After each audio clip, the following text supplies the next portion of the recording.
tangan-tangan yang menunjuk. Bapak dan Ibu sekalian, Bu Umi siap ya? Saya mulai ya Pak Bu. Iya Pak, silahkan. Oke, Alhamdulillah. Bu Umi, jika berkenan boleh nanti dihidupkan videonya sesekali untuk dokumentasi kita juga. Oh iya baik, Baik, siap. oke. Baik, Akhir aja ya Bismillahirrahmanirrahim. Pak ya. Asal gimana gimana Ibu? Di akhir aja ya. Oh, boleh. Boleh, baik. Bismillahirrahmanirrahim. Assalamualaikum warahmatullahi wabarakatuh. Bapak dan Ibu guru-guru matematika se-Indonesia dan guru-guru akuntansi juga ada tadi dan guru-guru yang bidang studi yang lain karena bahasan malam hari ini adalah bahasan yang sangat menarik sekali untuk seluruh bidang studi sebenarnya, tapi kita mengundangnya trainer dari CMU Kitab in Matematik, Ibu Umi Salmah. Sebentar saya carikan biodatanya dulu. Bapak dan Ibu, Bu Umi Salmah ini adalah salah seorang trainer di Siameo Kitab in Matematik. Beliau tentu saja sangat berpengalaman, sangat berkompeten untuk menjelaskan kepada kita pada malam hari ini tentang tentang computational thinking. Nah, saya nulis narasi aja bisa salah-salah beberapa kali itu gara-gara tulisan itu memang agak masih asing bagi saya dan saya pikir juga masih agak baru bagi kita semua. Semoga penjelasan malam hari ini membuka wawasan kita betapa pentingnya computational thinking di dalam pembelajaran khususnya matematika dan pada pembelajaran lain umumnya. Bapak dan Ibu, saya ingatkan bahwa pada malam hari ini diskusi kita LCSC sudah berlangsung pada episode ke-34. Bapak dan Ibu sekalian, jika ada pertanyaan yang mengganjal selagi Ibu Umi menjelaskan, Bapak dan Ibu boleh langsung tunjuk tangan. Jika nanti ada jeda, kita persilakan. Atau jika Bapak dan Ibu punya pertanyaan yang tidak ingin disampaikan secara langsung, Bapak dan Ibu boleh mengetiknya di kolom chat. Ibu Umi Salmah ini gelarnya MPD MSc, kemudian lahir di Ujung Pandang, jenis kelamin perempuan, agama Islam, alamatnya di Jalan Agung Sedayu, Johor, Condong Catur, Depok, Sleman, Yogyakarta. Nomor HP tidak saya sebutkan di sini, nanti bisa langsung minta ke Bu Uminya. Kalau riwayat pendidikan, subhanallah luar biasa. Terakhir Ibu Umi adalah tamatan dari Curtin University Australia di tahun 2015. Nah, kemudian riwayat pekerjaan, Bu Umi sekarang bekerja di Siameo Kitab in Matematik dari tahun 2017 sebagai training spesialis. Moto hidup bumi adalah Allah dulu, Allah lagi, Allah terus. Langsung aja, jangan saya yang berlama-lama karena bumi yang akan memaparkan materi pada malam hari ini. Saya persilakan waktu dan tempat kepada Ibu. Ya, baik. Terima kasih untuk Pak Kai atas kesempatannya. Pertama-tama, Assalamualaikum warahmatullahi wabarakatuh. Dan selamat malam untuk Bapak Ibu yang sudah bergabung malam ini. Semoga semuanya dalam keadaan sehat, dalam tetap berpikir positif dan semoga ya apapun kondisi kita saat ini, semoga tidak mengurungkan niat kita untuk terus belajar, untuk terus berbagi ya, walaupun tidak bertatap muka secara langsung gitu. Baik, untuk kita malam ini ya seperti Pak Kai bilang tadi, malam ini kita akan membahas tentang computational thinking. Jadi topik ini mungkin memang boleh dikatakan baru bagi mungkin sebagian besar sudah pernah dengar ya tentang computational thinking. Mungkin bahkan ada yang sudah pernah mencoba untuk mengimplementasikannya di kelas atau mungkin baru sekedar membaca tapi belum mengimplementasikan, atau mungkin ada juga yang betul-betul baru mendengar istilah computational thinking. Mungkin pas kemarin baca di leafletnya ya, di pengumuman yang ada di LCSC ya tentang computational thinking ini. Baik, mungkin saya mulai saja ya supaya tidak berlama-lama. Nah, ini saya boleh, sepertinya saya belum bisa share screen saya, Pak. Oh iya, maaf. Karena Ya, maaf. Presenternya belum saya alihkan. Oke, baik, sudah. Insya Allah sudah. Terima kasih.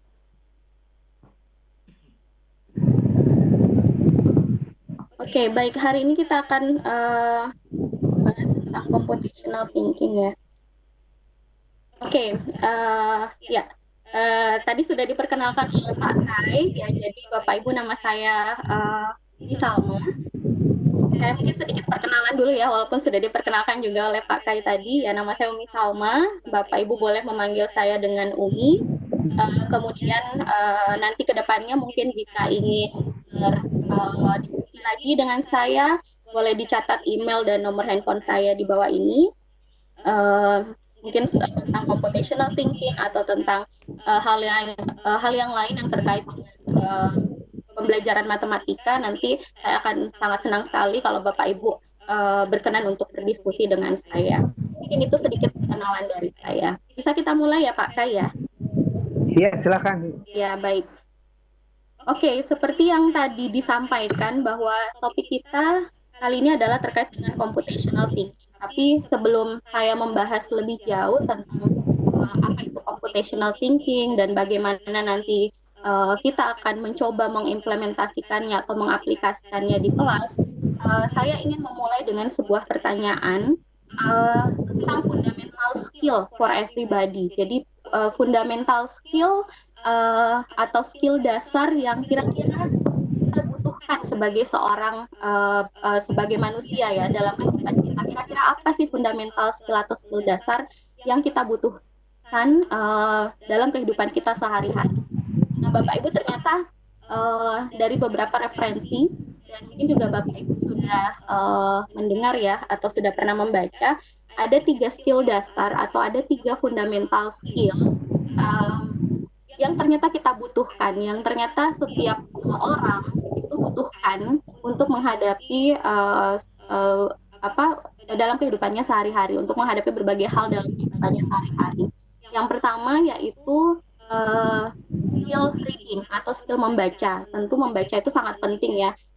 Ketika kita tidak bisa membaca ya kita mungkin akan kehilangan satu kesempatan untuk menggali informasi atau mendapatkan informasi dari berbagai sumber bacaan yang ada. Apalagi di mana-mana banyak tulisan, tentu kemampuan untuk membaca itu sangat-sangat diperlukan. Kemampuan dasar yang kedua yang kita butuhkan yaitu menulis. Tentu kemampuan menulis ini juga sangat dibutuhkan. Apalagi kita di dunia pendidikan, ya kita dituntut untuk bisa menulis, tidak hanya menulis biasa ya, tapi bahkan menulis artikel ilmiah, menulis di sharing informasi di berbagai media dengan tulisan-tulisan kita. Kemudian kemampuan yang ketiga atau kemampuan dasar yang ketiga yang juga kita butuhkan adalah aritmetik atau kemampuan berhitung. Jadi ketiga kemampuan ini biasanya diistilahkan dengan 3R ya. Jadi reading, writing, dan arithmetic. Jadi kemampuan berhitung, kemampuan aritmatika itu juga dibutuhkan dalam kehidupan sehari-hari. Ya mungkin kita bisa bilang sebenarnya banyak sekali skill yang kita butuhkan ya dalam kehidupan kita sehari-hari. Tapi dari berbagai sumber mengatakan bahwa 3 hal ini, reading, writing, dan arithmetic ini adalah fundamental skill yang dibutuhkan oleh setiap orang dalam kehidupannya sehari-hari. Nah, kenapa saya mulai dari fundamental skill ini? Karena ini juga nanti terkait dengan computational thinking. Jadi, apakah ada skill lain atau skill dasar yang lain yang juga perlu kita tambahkan dalam kehidupan kita sehari-hari?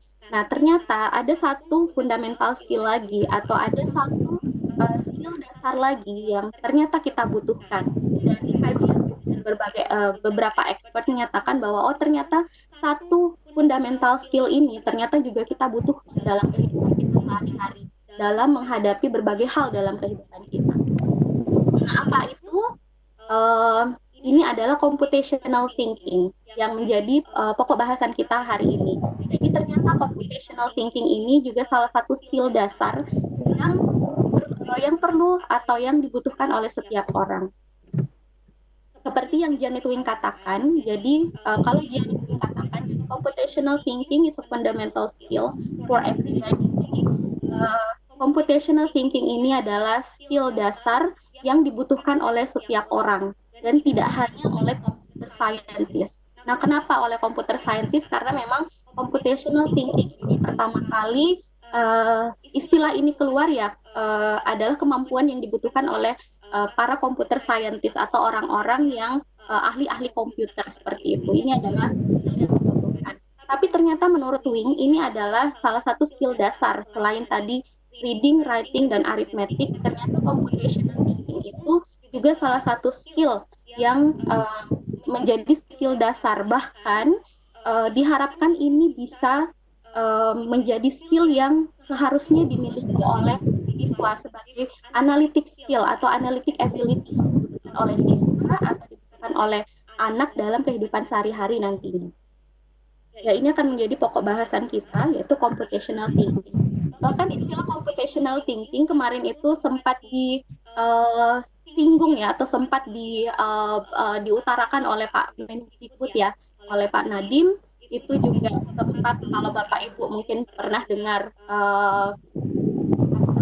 mendengar pidato Pak Nadiem, kemudian mungkin pernah membaca di berbagai media ya, Pak Nadiem sempat menyinggung istilah computational thinking, di mana Pak Nadiem mengatakan bahwa salah satu skill yang perlu kita tambahkan dalam kurikulum kita yang harus dikuasai oleh siswa-siswa kita adalah computational thinking. Ini perlu kita tambahkan, dan ini menjadi satu wacana yang ingin ditambahkan oleh Pak Mendikbud. Jadi saya rasa ini juga perlu menjadi catatan untuk Bapak Ibu ya, Bapak Ibu guru sekalian. Kalau memang wacana ini nanti ternyata akan betul-betul dibawa ke kurikulum kita, tentu Bapak Ibu harus punya setidaknya pengetahuan, oh apa sih itu computational thinking dan bagaimana nanti saya mengimplementasikannya di kelas saya. Baik, dari tadi mungkin saya masih berputar-putar tentang computational thinking itu adalah skill dasar yang kita butuhkan. Tapi apa sih computational thinking itu? Computation atau komputasi ya kalau bahasa Indonesianya. Nah, sebenarnya saya mau start dulu dari sejarah computational thinking. Kenapa sih computational thinking itu muncul dan kapan computational thinking itu muncul? Jadi ternyata computational thinking itu istilah ini pertama kali diperkenalkan oleh seorang ahli yang bernama Seymour Papert di tahun 1980 di salah satu bukunya yang berjudul Mindstorm. Jadi Papert ini memperkenalkan ide untuk menggunakan komputer pada jenjang sekolah atau pada jenjang K-12 ya, sebagai objek to think with. Jadi objek yang digunakan, objek yang memfasilitasi kita untuk berpikir gitu. Tapi istilah ini kemudian dicetuskan lagi. Jadi ada satu expert lagi yang bernama Janet Wing di tahun 2006 ini juga artikelnya ini akhirnya sangat berpengaruh dalam mencetuskan City sebagai suatu keharusan di level sekolah. Kalau Bapak Ibu nanti membaca tentang artikel yang di artikel Wing ini di tahun 2006 ini, memang dia menyebutkan bahwa City itu sangat penting, bahkan menjadi suatu keharusan untuk diajarkan di level sekolah dasar, di level sekolah, maaf. Nah, apa sih computational thinking itu? Kita akan lihat apa itu computational thinking. Di sini saya mengutarakan beberapa pendapat dari beberapa experts. Yang pertama, jadi kalau dari Papert sendiri itu mengatakan bahwa mengatakan bahwa computational thinking ini terkait dengan aktivitas pemecahan masalah atau problem solving. Jadi computational thinking ini adalah problem solving yang melibatkan thinking like a computer. Jadi kita berpikir seperti layaknya komputer. Sebagai alternatif, CT itu atau computational thinking itu merepresentasikan cara berpikir seperti scientist. Jadi bagaimana bukan berpikir, jadi bagaimana komputer itu dioperasikan. Jadi bagaimana para computer scientist itu mengoperasikan komputer atau bagaimana mereka membuat program. Nah, itu esensi yang ingin disampaikan oleh Papert. Problem solving yang melibatkan thinking like a computer sebagai alternatif. Titi merepresentasikan cara berpikir seperti computer scientist. Jadi bagaimana para computer scientist ini berpikir ketika mereka membuat pemrograman atau membuat sesuatu di komputer ya.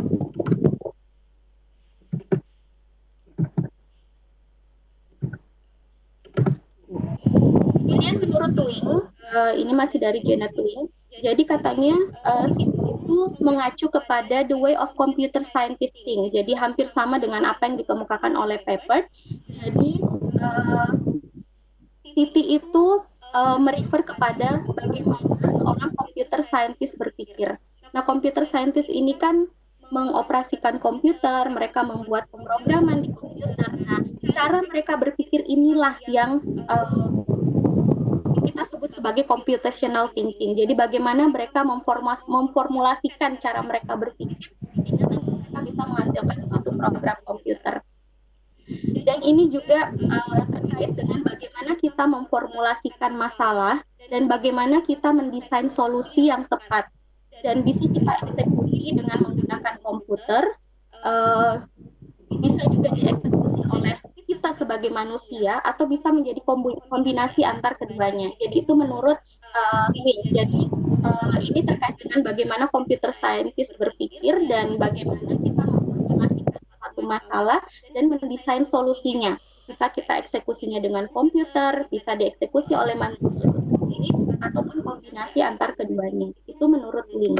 Kemudian kalau menurut Denning, ini lebih simpel lagi dikemukakan oleh Denning. Jadi computational thinking itu adalah algoritma berpikir. Jadi bagaimana kita berpikir. Algoritma itu kan cara ya. Jadi bagaimana kita berproses untuk berpikir. Seperti itu menurut Denning. Kemudian yang terakhir yang dikemukakan oleh Low and Fletcher, di sini dikemukakan bahwa fokus dari computational thinking itu lebih kepada bagaimana kita menyelesaikan masalah melalui proses yang efektif. Saya rasa dari 4 definisi yang dikemukakan oleh ahli ini kita bisa menarik satu benang merah bahwa semuanya mengaitkan computational thinking dengan bagaimana kita menyelesaikan masalah atau bagaimana kita melakukan.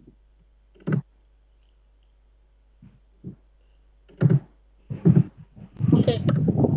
Jadi di sini saya bisa menyimpulkan bahwa computational thinking itu adalah proses berpikir yang kita perlukan dalam memformulasikan suatu masalah dan solusinya, sehingga solusi tersebut dapat menjadi agen pemproses informasi yang efektif dalam menyelesaikan masalah. Jadi computational thinking ini memang terkait dengan bagaimana kita menyelesaikan masalah dan bagaimana kita memformulasikan solusi yang tepat untuk menyelesaikan masalah tersebut.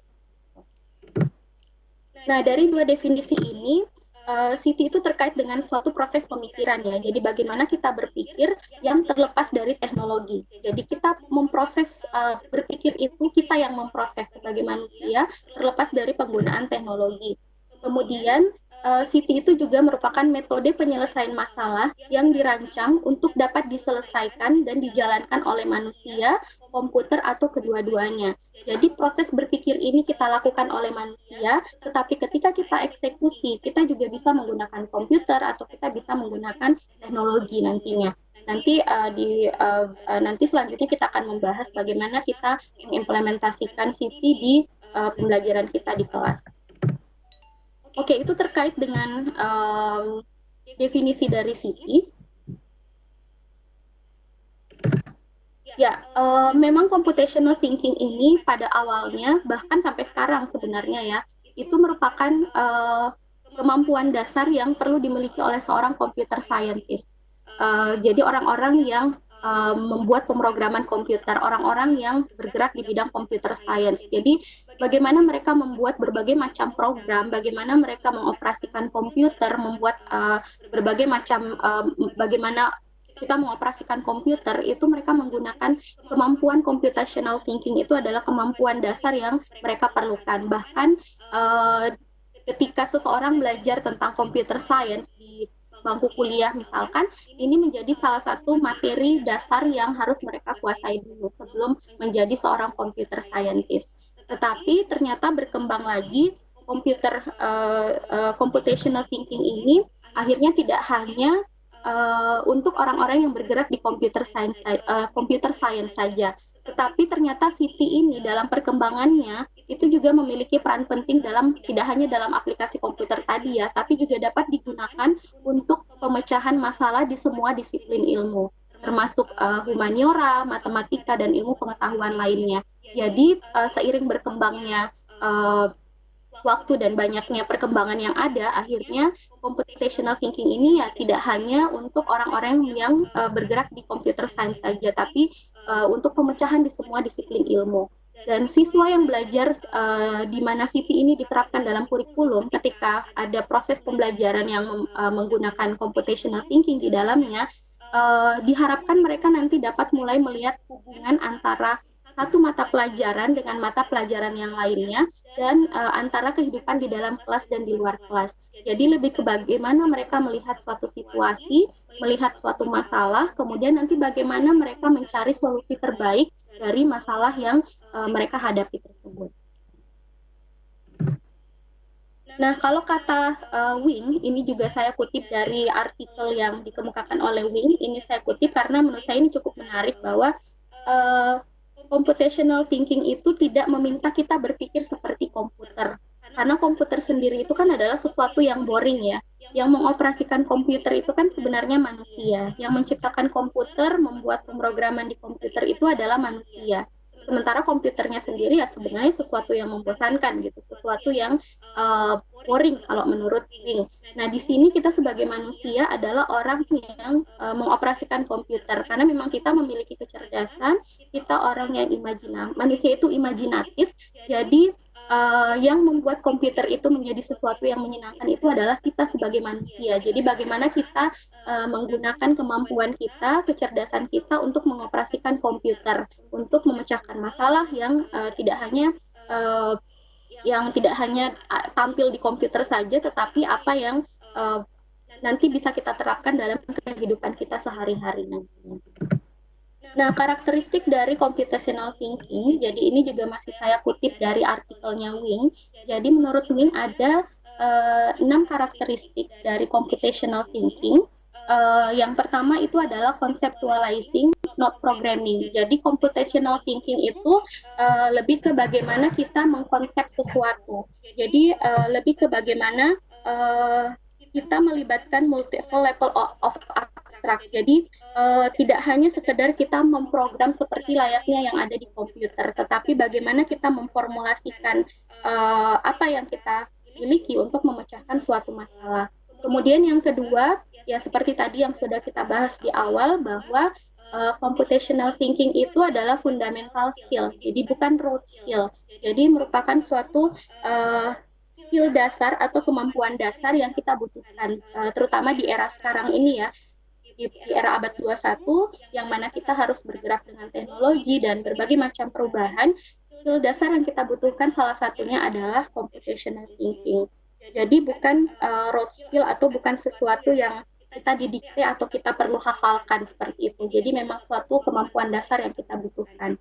Kemudian karakteristik yang berikutnya adalah a way that humans, not computer think. Jadi bagaimana manusia itu berpikir, bukan bagaimana komputer itu berpikir. Jadi ini terkait dengan bagaimana kita sebagai manusia berpikir untuk menyelesaikan suatu masalah nantinya. Kemudian yang berikutnya adalah complements and combines mathematical and engineering thinking. Jadi ini lebih terkait pada bagaimana kita memanfaatkan kemampuan berpikir matematis kita. Jadi antara berpikir matematis dengan computational thinking itu mereka saling melengkapi satu sama lain. Jadi di mana untuk mengembangkan kemampuan computational thinking kita, mathematical reasoning itu akan mensupport hal tersebut. Dan sama halnya dengan mathematical reasoning kita itu juga akan berkembang ketika nanti bisa saling melengkapi dengan computational thinking. Jadi antara mathematical thinking dan computational thinking itu saling melengkapi. Kemudian yang berikutnya, karakteristik yang berikutnya adalah di sini adalah ideas ya, not artifacts. Jadi computational thinking itu terkait dengan konsep kita untuk memecahkan suatu masalah atau untuk menyelesaikan suatu masalah. Jadi bagaimana kita memanage atau bagaimana cara kita untuk mengatasi hal-hal atau menyelesaikan masalah yang ada di kehidupan kita sehari-hari. Jadi ini terkait dengan ideas kita untuk menyelesaikan masalah-masalah tersebut. Dan ini bukan seperti ya artefak atau misalkan hardware atau software yang ada di komputer, tidak seperti itu. Tidak sekedar kita menciptakan hal tersebut, tapi di sini bagaimana kita mengembangkan ide kita, mengembangkan konseptual kita untuk menyelesaikan suatu masalah nantinya. Kemudian computational thinking seperti yang kita bahas di awal tadi, computational thinking itu tidak hanya untuk orang yang bergerak atau orang yang fokus di bidang computer science, tetapi juga untuk computational thinking ini untuk semua orang dan dimanapun. Jadi bisa kita terapkan dimanapun. Makanya kenapa ini dianggap sebagai fundamental skill, karena nanti bisa kita terapkan di bidang apapun nantinya. Di bidang manapun kita bisa menerapkan computational thinking. Ketika kita punya konseptual, kita punya computational thinking yang baik, itu akan sangat bermanfaat untuk kehidupan kita nantinya. Jadi ini for everyone and for everywhere. Gitu.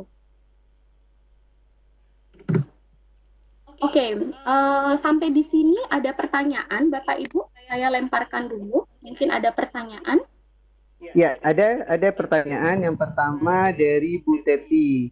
Bu Teti nanya, apakah Siti dapat diimplementasikan pada semua mata pelajaran? Ya, tadi saya sudah sempat mengatakan bahwa ya, saya sudah sempat mengatakan tadi bahwa computational thinking ini salah satu karakteristiknya adalah for everyone. Jadi bisa kita katakan bahwa kita bisa menerapkan di semua mata pelajaran. Bisa kita terapkan di atau kita implementasikan di semua mata pelajaran Bapak Ibu. Tinggal nanti bagaimana kita memformulasikan masalah yang nantinya akan didiskusikan oleh siswa kita di kelas. Seperti itu. Baik, Bu Teti ingin nanya lagi langsung. Saya buka mikrofonnya. Oh iya, Bu Teti nyambung nanyanya di kolom chat, apakah harus selalu ada algoritma? Oke, mungkin nanti kita akan bahas ya yang berikutnya Bapak. Oh iya, oke. Nanti sudah kita masuk ke tahapannya. Ada pertanyaan dari Bu Chandra, apa akibatnya apabila seseorang tidak memiliki CV yang cukup, atau sebaliknya bagaimana bisa meningkatkan CV tersebut, Bu? Oke, apa akibatnya kalau kita tidak mempunyai computational thinking? Karena computational thinking ini, kalau menurut expert tadi, bahwa ini salah satu fundamental skill yang terkait dengan bagaimana kita memecahkan masalah, bagaimana kita memformulasikan hal-hal yang terkait dengan masalah tadi, sehingga nanti akhirnya kita bisa memecahkan suatu masalah dengan mempertimbangkan banyak hal. Ya tentu saya tidak bisa bilang juga ini akan berakibat fatal, tapi memang karena terkait dengan bagaimana kita memecahkan suatu masalah, tentu nanti akan berdampak pada bagaimana seseorang mampu memecahkan suatu masalah atau melihat suatu masalah itu untuk memecahkannya memecahkannya dengan cara yang lebih efektif seperti apa. Mungkin akan lebih ke situ. Yang kedua tadi apa? Atau sebaliknya bagaimana naik ke atas, atau sebaliknya bagaimana bisa meningkatkannya CV tersebut? Bagaimana caranya meningkatkan CV tersebut? Oke, untuk meningkatkan CV sebenarnya ini masih terkait nanti di pembahasan kita ya. Oke. Tentu dengan membiasakan berbagai mengembangkannya ya, tentu dengan mengembangkan kemampuan kita ya, mungkin dengan melihat berbagai masalah ya, salah satunya dengan menerapkan di kelas ya untuk mengembangkan computational thinking. Cara yang paling baik, cara yang paling efektif adalah ya kita bawa ke ruang-ruang kelas kita, sehingga siswa kita terbiasa untuk mampu memecahkan suatu masalah. Oke. Bu Chandra, jika ingin bertanya langsung silakan buka mikrofonnya.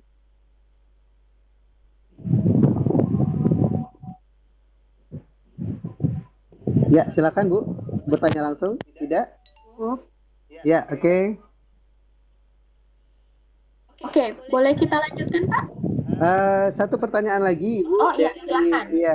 Dari Pak Rianto, apakah CV ini masuk dalam model pembelajaran jika dikaitkan dengan semua bidang studi? Apa bedanya dengan problem solving.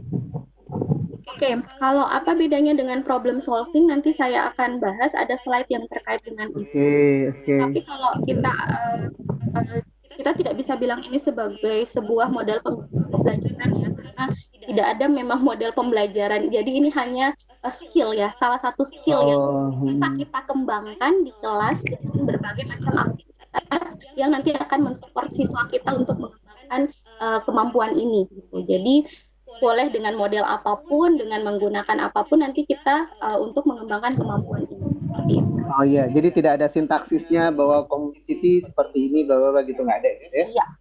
Iya.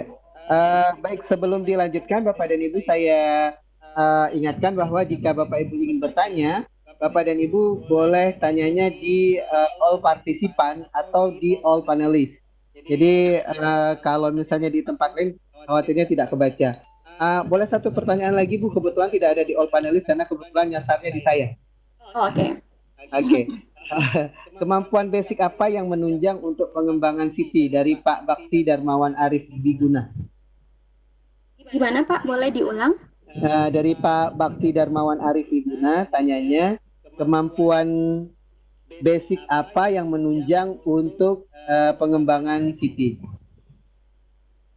Um, untuk pengembangan CV, jadi kemampuan apa yang dibutuhkan ya bagaimana nanti siswa memecahkan masalah. Jadi melihat suatu masalah itu, um, bagaimana nanti mereka bisa melihat suatu masalah itu dan uh, uh, uh, untuk tahap yang awal sekali adalah bagaimana siswa mampu memahami suatu masalah dulu sehingga nanti uh, mereka bisa mengembangkan kemampuan computational thinking-nya ini untuk menyelesaikan masalah yang mereka hadapi.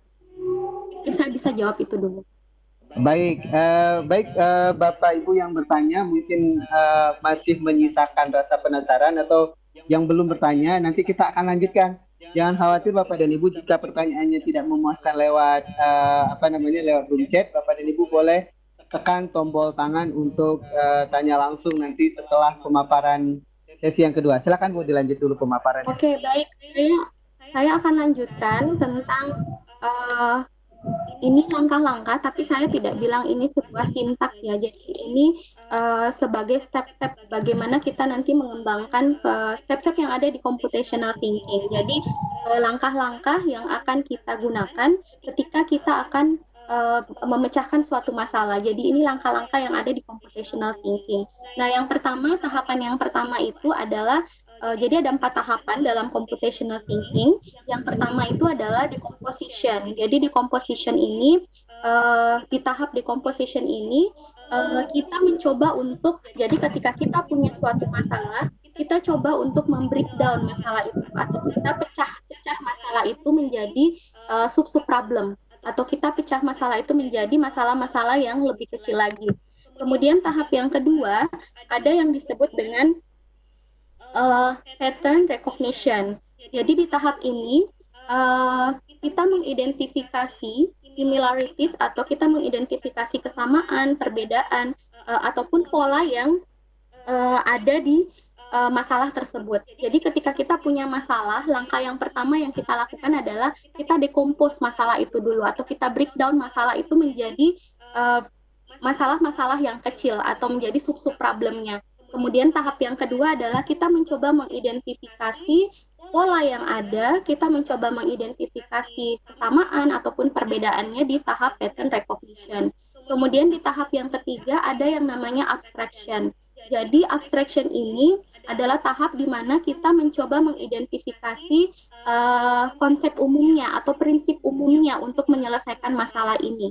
Dan kita mencoba untuk jika ada hal-hal yang tidak kita butuhkan atau hal-hal yang tidak penting terkait dengan masalah ini itu bisa kita buang atau bisa kita abaikan informasi-informasi yang tidak penting tadi itu.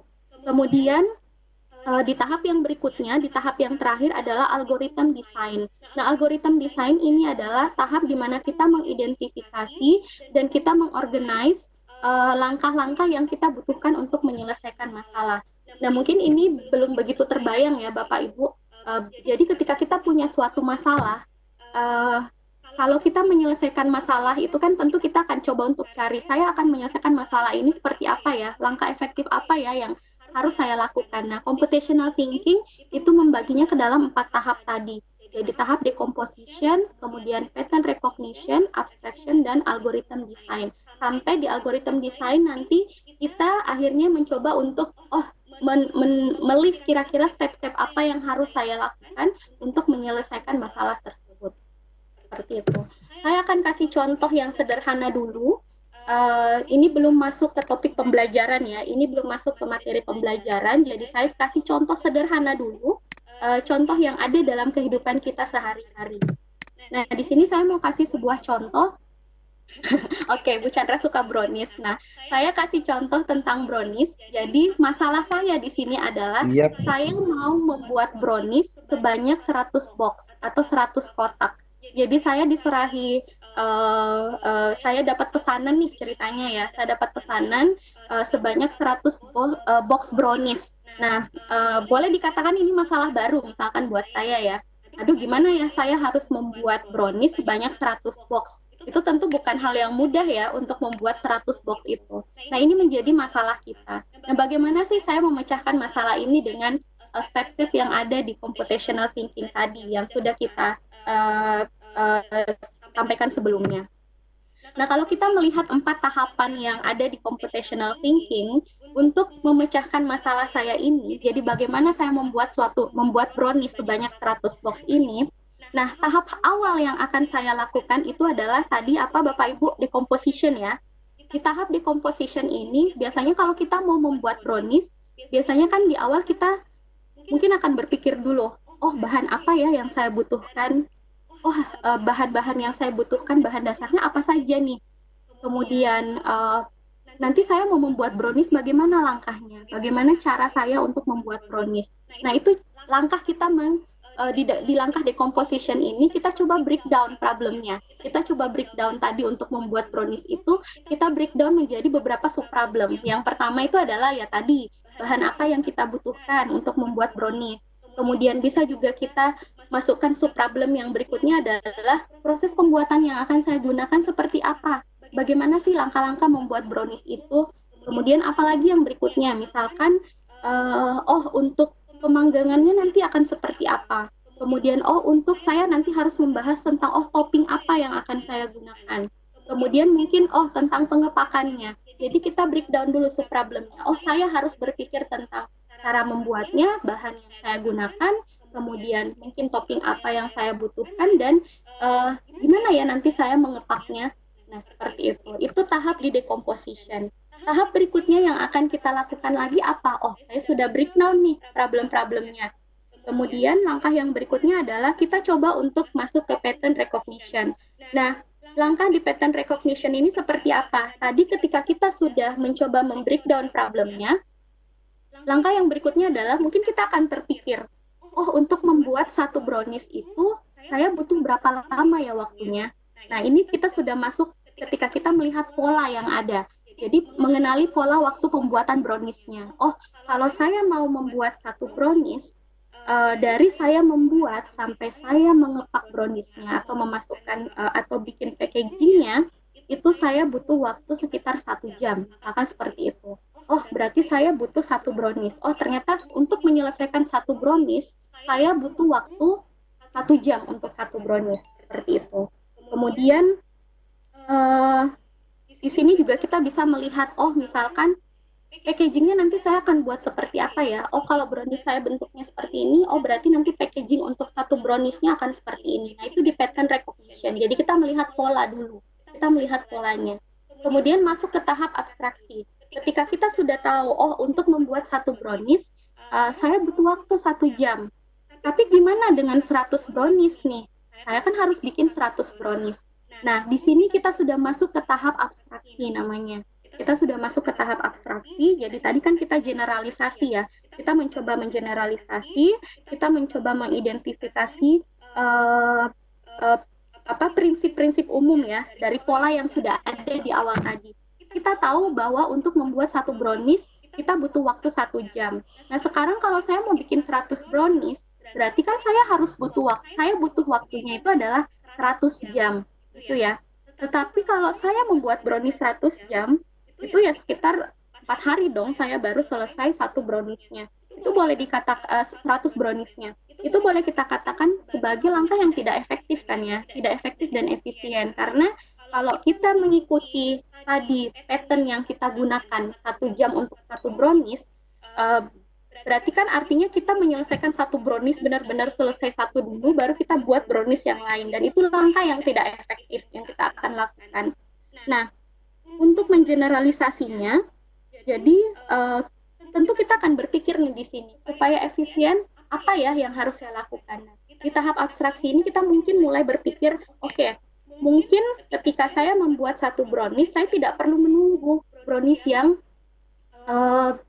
satu yang selesai tadi di awal, baru saya membuat brownies yang lain. Bisa sambil membuat brownies, menunggu brownies yang satu matang, mungkin saya bisa membuat nih adonan yang baru. Nah, jadi tidak perlu menunggu satu brownies selesai, baru saya memulai brownies yang lain. Jadi mungkin let's say, oke, dalam 1 jam saya bisa menyelesaikan 3 brownies misalkan. Oke, let's say seperti itu. Atau mungkin kita bisa berpikir bahwa, oke, mungkin saya bisa menggunakan oven yang lebih besar sehingga dalam 1 jam itu saya bisa menghasilkan beberapa brownies sekaligus saya panggang. Atau mungkin bisa juga dengan oke, mungkin bagaimana kalau saya tidak hanya menyediakan satu oven saja, saya bisa menggunakan beberapa oven sehingga saya bisa lebih mengefisienkan waktu saya, akan seperti itu. Nah, dari ketiga tahapan yang tadi, dari kita mulai breakdown problem di decomposition tadi, masuk ke pattern recognition, kemudian akhirnya kita mengabstraksinya, akhirnya kita masuk ke algorithm design. Nah, algorithm design ini dari ketiga tahap awal yang tadi kita sudah lakukan, akhirnya kita mencoba untuk menyusun tahapan-tahapan yang efektif dan efisien untuk membuat brownies sampai di tahap pengepakan. Jadi algoritma itu boleh kita bilang sebagai cara, coba mungkin bahasanya sedikit lebih tinggi ya dengan kata algoritma. Jadi bagaimana nanti di tahap algoritma ini kita harapannya kita sudah punya nih step-step untuk menyelesaikan masalah kita, apapun masalahnya. Jadi apapun masalahnya di tahap algoritma desain ini kita sudah runtutkan step-step yang akan kita gunakan untuk menyelesaikan masalah. Nah, misalkan tadi ketika saya mau membuat brownies, nah dari 3 langkah awal di awal tadi, di tahap algoritma desain ini saya sudah dapat nih step-step untuk membuat browniesnya. Oh, tadi seperti misalkan, oke, saya akan mulai dengan membuat brownies yang pertama, kemudian mungkin saya kepak brownies, saya panggang brownies yang pertama, saya langsung buat lagi brownies yang kedua dan seterusnya sampai di tahap pengepakan. Jadi ini tahapan yang kita harapkan muncul. Kita harapkan nanti bisa kita kembangkan dalam kita menyelesaikan masalah. Bagaimana kita mengembangkan computational thinking kita. Oke, ini tadi saya langkahi saja karena kita sudah membuka tanya jawabnya. Kemudian computational thinking itu Bapak Ibu ternyata tidak hanya, jadi di beberapa negara itu sudah mereka include-kan dalam kurikulum. Jadi di-include-kan di sini, jadi mereka sudah memasukkan computational thinking sebagai suatu skill yang perlu dikuasai oleh siswa mereka. Nah, di beberapa negara mereka mengaplikasikan computational thinking ini di setiap subjek. Jadi setiap subjek mereka memasukkan computational thinking-nya, tetapi ada juga beberapa yang hanya mengaplikasikannya di beberapa subjek saja. Hanya di subjek-subjek tertentu saja, misalkan di matematika atau di sains atau mungkin di ICT. Nah, di sini kembali lagi ke negara itu bagaimana mereka menerapkan computational thinking di pembelajaran yang ada di kelas mereka. Nah, bagaimana sih implementasi CT dalam pembelajaran dan bagaimana kita mengimplementasikan CT dalam pembelajaran? Jadi mungkin ini dari tadi sudah ada pertanyaan ya dari beberapa Bapak Ibu, bisa nggak sih kita implementasikan CT atau kita aplikasikan CT dalam pembelajaran? Sangat bisa Bapak Ibu.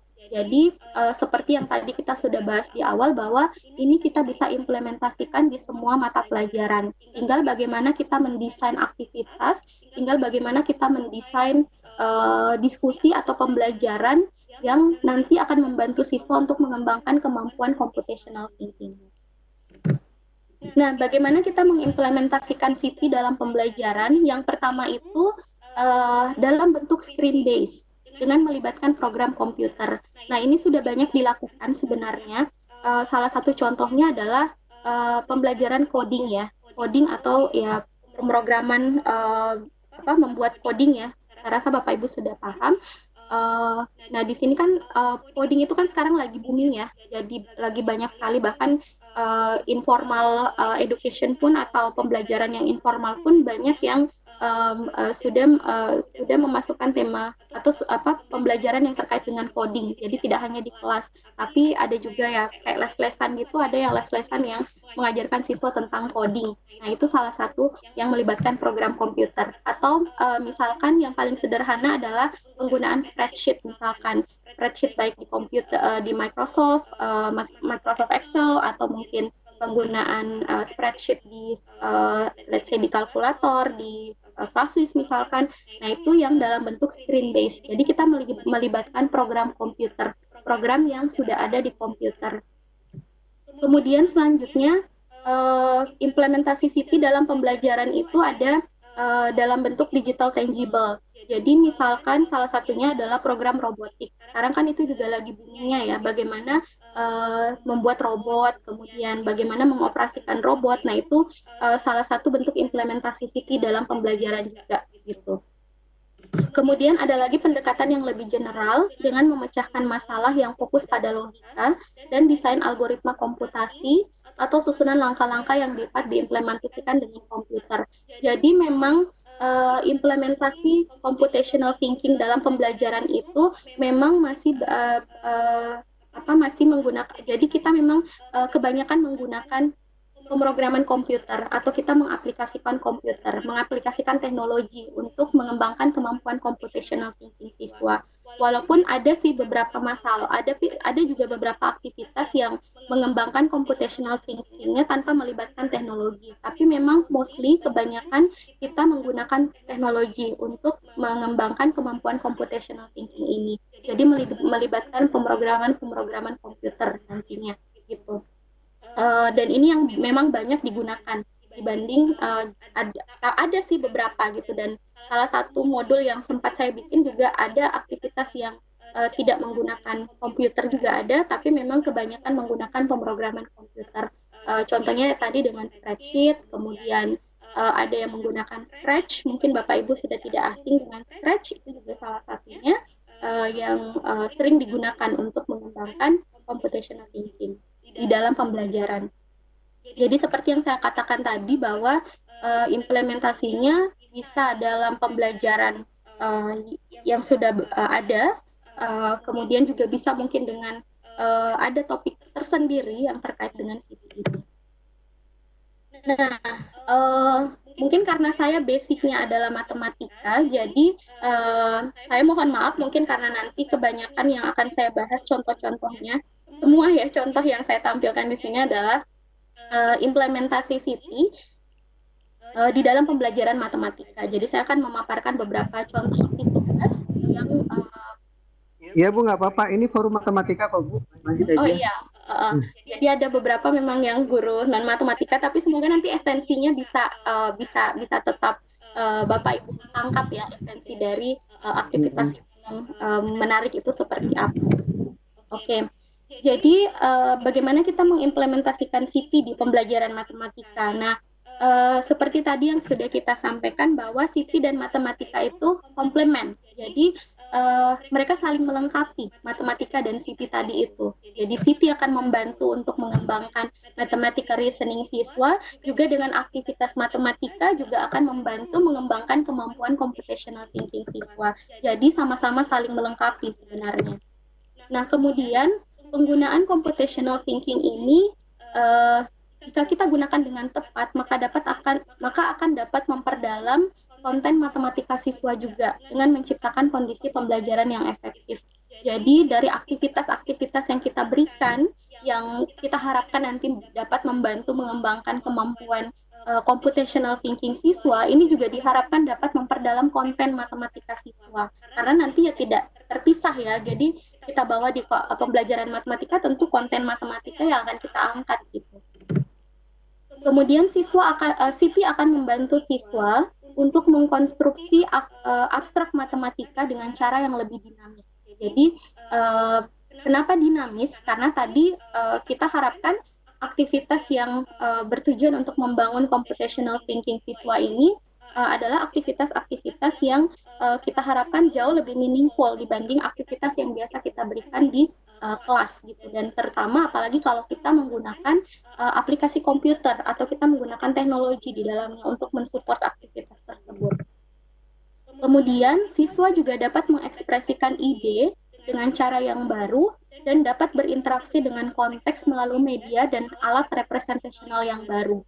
Gitu. Jadi kita harapkan ya di sini dengan aktivitas ini siswa dapat mulai terbiasa untuk membangun ide-idenya, membangun atau berinteraksi dengan konteks-konteks yang ada sehingga mereka terbiasa untuk menyelesaikan masalah. Nah, ada hal yang menarik nih Bapak Ibu. Saya tidak tahu apakah Bapak Ibu sudah membaca framework PISA yang terbaru. Apa sudah baca semuanya?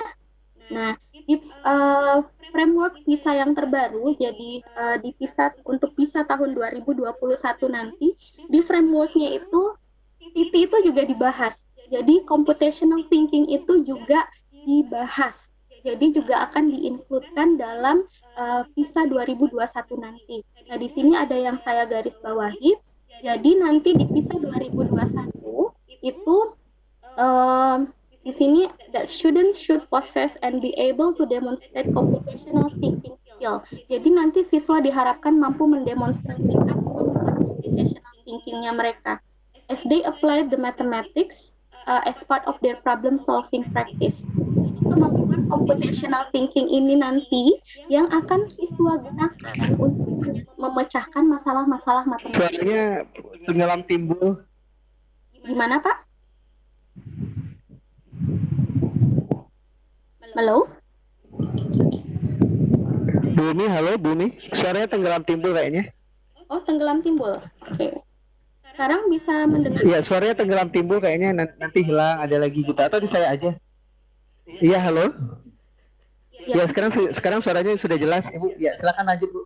Oke, baik. Saya lanjut. Iya. Oke. Sekarang sudah. Oke, baik. Bisa. Oke, saya ulang lagi ya Bapak Ibu. Jadi di PISA Framework sendiri, di PISA Framework di 2021, itu juga diharapkan nanti siswa mampu menggunakan kemampuan computational thinking-nya untuk menyelesaikan masalah-masalah yang ada di PISA. Jadi untuk mereka aplikasikan nanti untuk memecahkan masalah-masalah matematika yang ada. Itu. Nah, tadi ada pertanyaan, bedanya computational thinking dengan problem solving itu apa? Nah, ini mungkin bisa menjawab pertanyaan Bapak Ibu ya. Jadi memang computational thinking dan problem solving itu beririsan. Jadi problem solving itu dibutuhkan dalam mengembangkan mathematical thinking, dan computational thinking problem solving itu juga ada dalam computational thinking. Karena memang esensi dari computational thinking itu kan adalah problem solving ya. Dan itu juga dibutuhkan skill yang dibutuhkan oleh siswa untuk mengembangkan mathematical thinking di problem solving tadi. Kalau dari saya membaca beberapa literatur, karena computational thinking ini terkait dengan bagaimana siswa menyelesaikan masalah, nah saya bisa menyimpulkannya seperti ini. Jadi step-step yang ada di computational thinking tadi itu sangat membantu siswa untuk memformulasikan solusi yang tepat ketika mereka berhadapan dengan suatu masalah matematika. Bisa saya katakan seperti itu. Jadi tadi ada tahap mulai dari mereka decomposing problem, kemudian sampai mereka membuat algoritma. Itu adalah tahap awal mereka untuk menyelesaikan masalah. Kadang kan kita menemukan siswa ketika mau menyelesaikan masalah, oh gimana ya cara menyelesaikannya? Nah, tanpa pikir panjang ya mereka cuma mencoba untuk menyelesaikan masalah itu dengan mungkin cara yang pernah diberikan oleh guru. Apalagi itu untuk masalah-masalah yang rutin. Tapi bagaimana dengan masalah-masalah yang non-rutin? Nah, dengan mereka bisa memformulasikan atau mereka bisa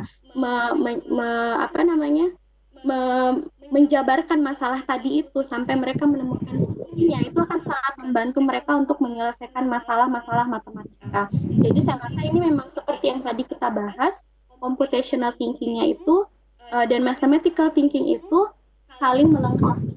Nah, di di situ ini mungkin bisa menjawab pertanyaan Bapak Ibu tadi, bedanya computational thinking dan problem solving itu apa. Sampai di sini apa ada pertanyaan Bapak Ibu? Tentu saja ada. Baik, saya ini kayaknya pertanyaan dari Bu Chan. Mohon ada contoh Bu penerapan Siti tersebut sudah terjawab pada brownies. Karena saya juga suka. Kemudian jika ini pertanyaan lanjutannya, jika Siti bisa diterapkan pada banyak bidang studi, apa itu berarti setiap masalah tidak bisa dilepaskan dari masalah komputasi? Dalam hal ini yang dimaksud komputasi sama dengan matematika. Oke, jadi kita kembali kepada esensi dari computational thinking. Jadi kok esensinya tadi kan adalah bagaimana kita menyelesaikan masalah dengan efektif dan efisien. Jadi bagaimana kita mencoba untuk dari langkah-langkah Siti tadi itu, jadi bagaimana kita mencoba untuk memformulasikan dan mencari solusi yang tepat, yang efisien dari masalah itu. Jadi tidak hanya terkait dengan masalah-masalah matematika saja, Bapak Ibu. Jadi di bidang lain pun juga sangat bisa, di bidang sejarah, di bidang apapun, ketika siswa sudah mampu memformulasikan atau memahami dan memformulasikan suatu masalah, mendesain solusinya, itu sudah boleh itu adalah langkah-langkah mereka untuk mengembangkan kemampuan, itu sudah boleh kita katakan sebagai kemampuan berpikir komputasi. Jadi tidak hanya ya terkait dengan masalah-masalah matematika saja. Iya, oke, seperti itu. Ada atau ingin langsung nanya lagi? Kalau tidak ini silakan dilepaskan kuncian di mikrofonnya, Ibu.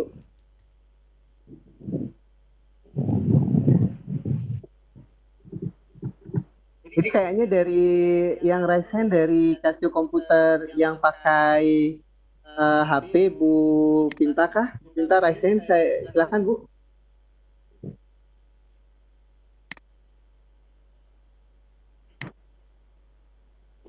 Ya, halo Bu Pinta, silakan raise hand.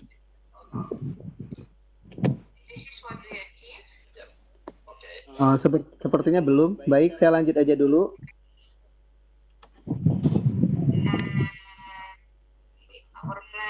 Ini dari Bu Norita Nariza. Beliau meminta PPT ini bisa di-share. Insya Allah bisa kita share ya Bu ya. Boleh, Biasa Bapak.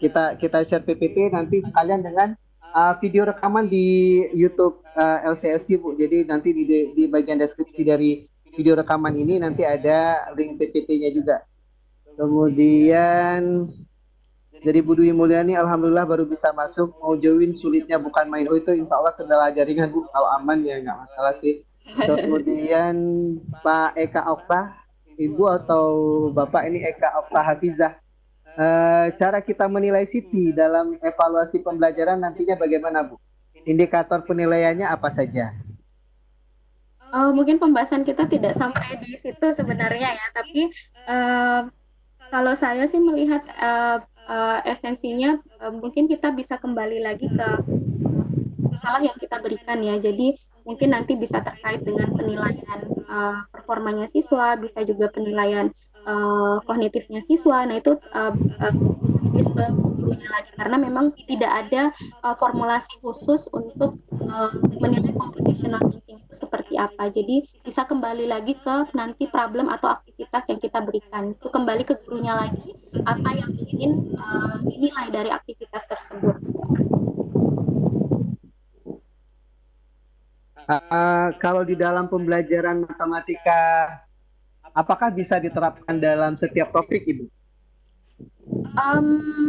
Boleh saya katakan bisa sih, bisa kita terapkan di berbagai topik. Jadi nanti tinggal kembali guru bagaimana memformulasikan problem yang diberikan kepada siswa. Oke. Misalnya dalam pembelajaran statistik misalnya. Oh iya, itu sangat terkait sekali nanti dengan statistik. Jadi bagaimana nanti siswa mungkin ada contoh nanti yang akan saya berikan. Oh, oke, belum ke situ ya. Oke, baik. Oke, baik.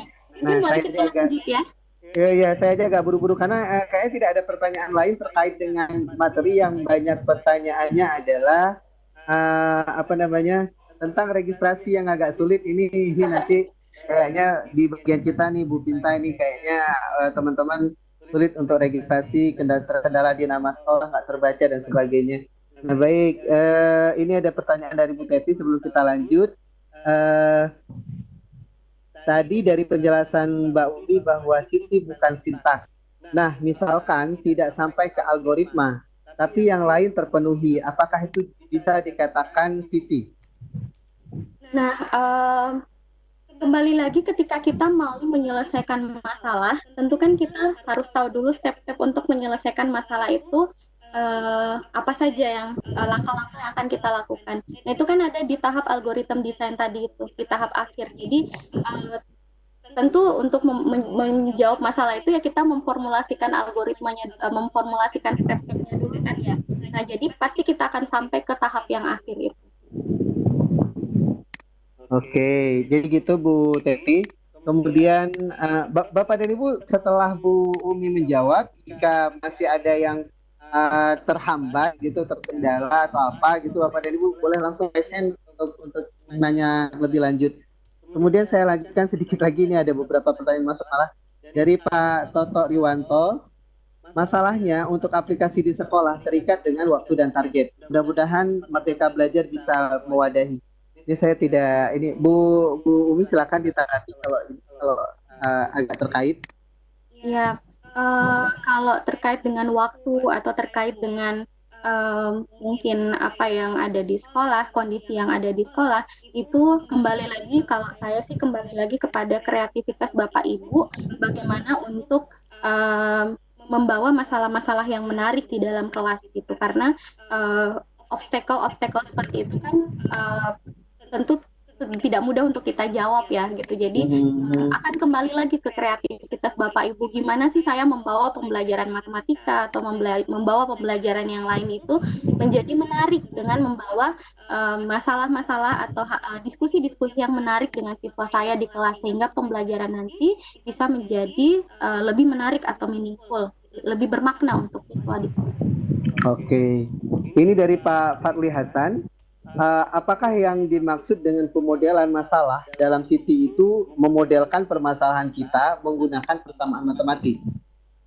Tidak selamanya. Kalau kita berbicara tidak di matematika kan berarti bukan memodelkannya secara matematika.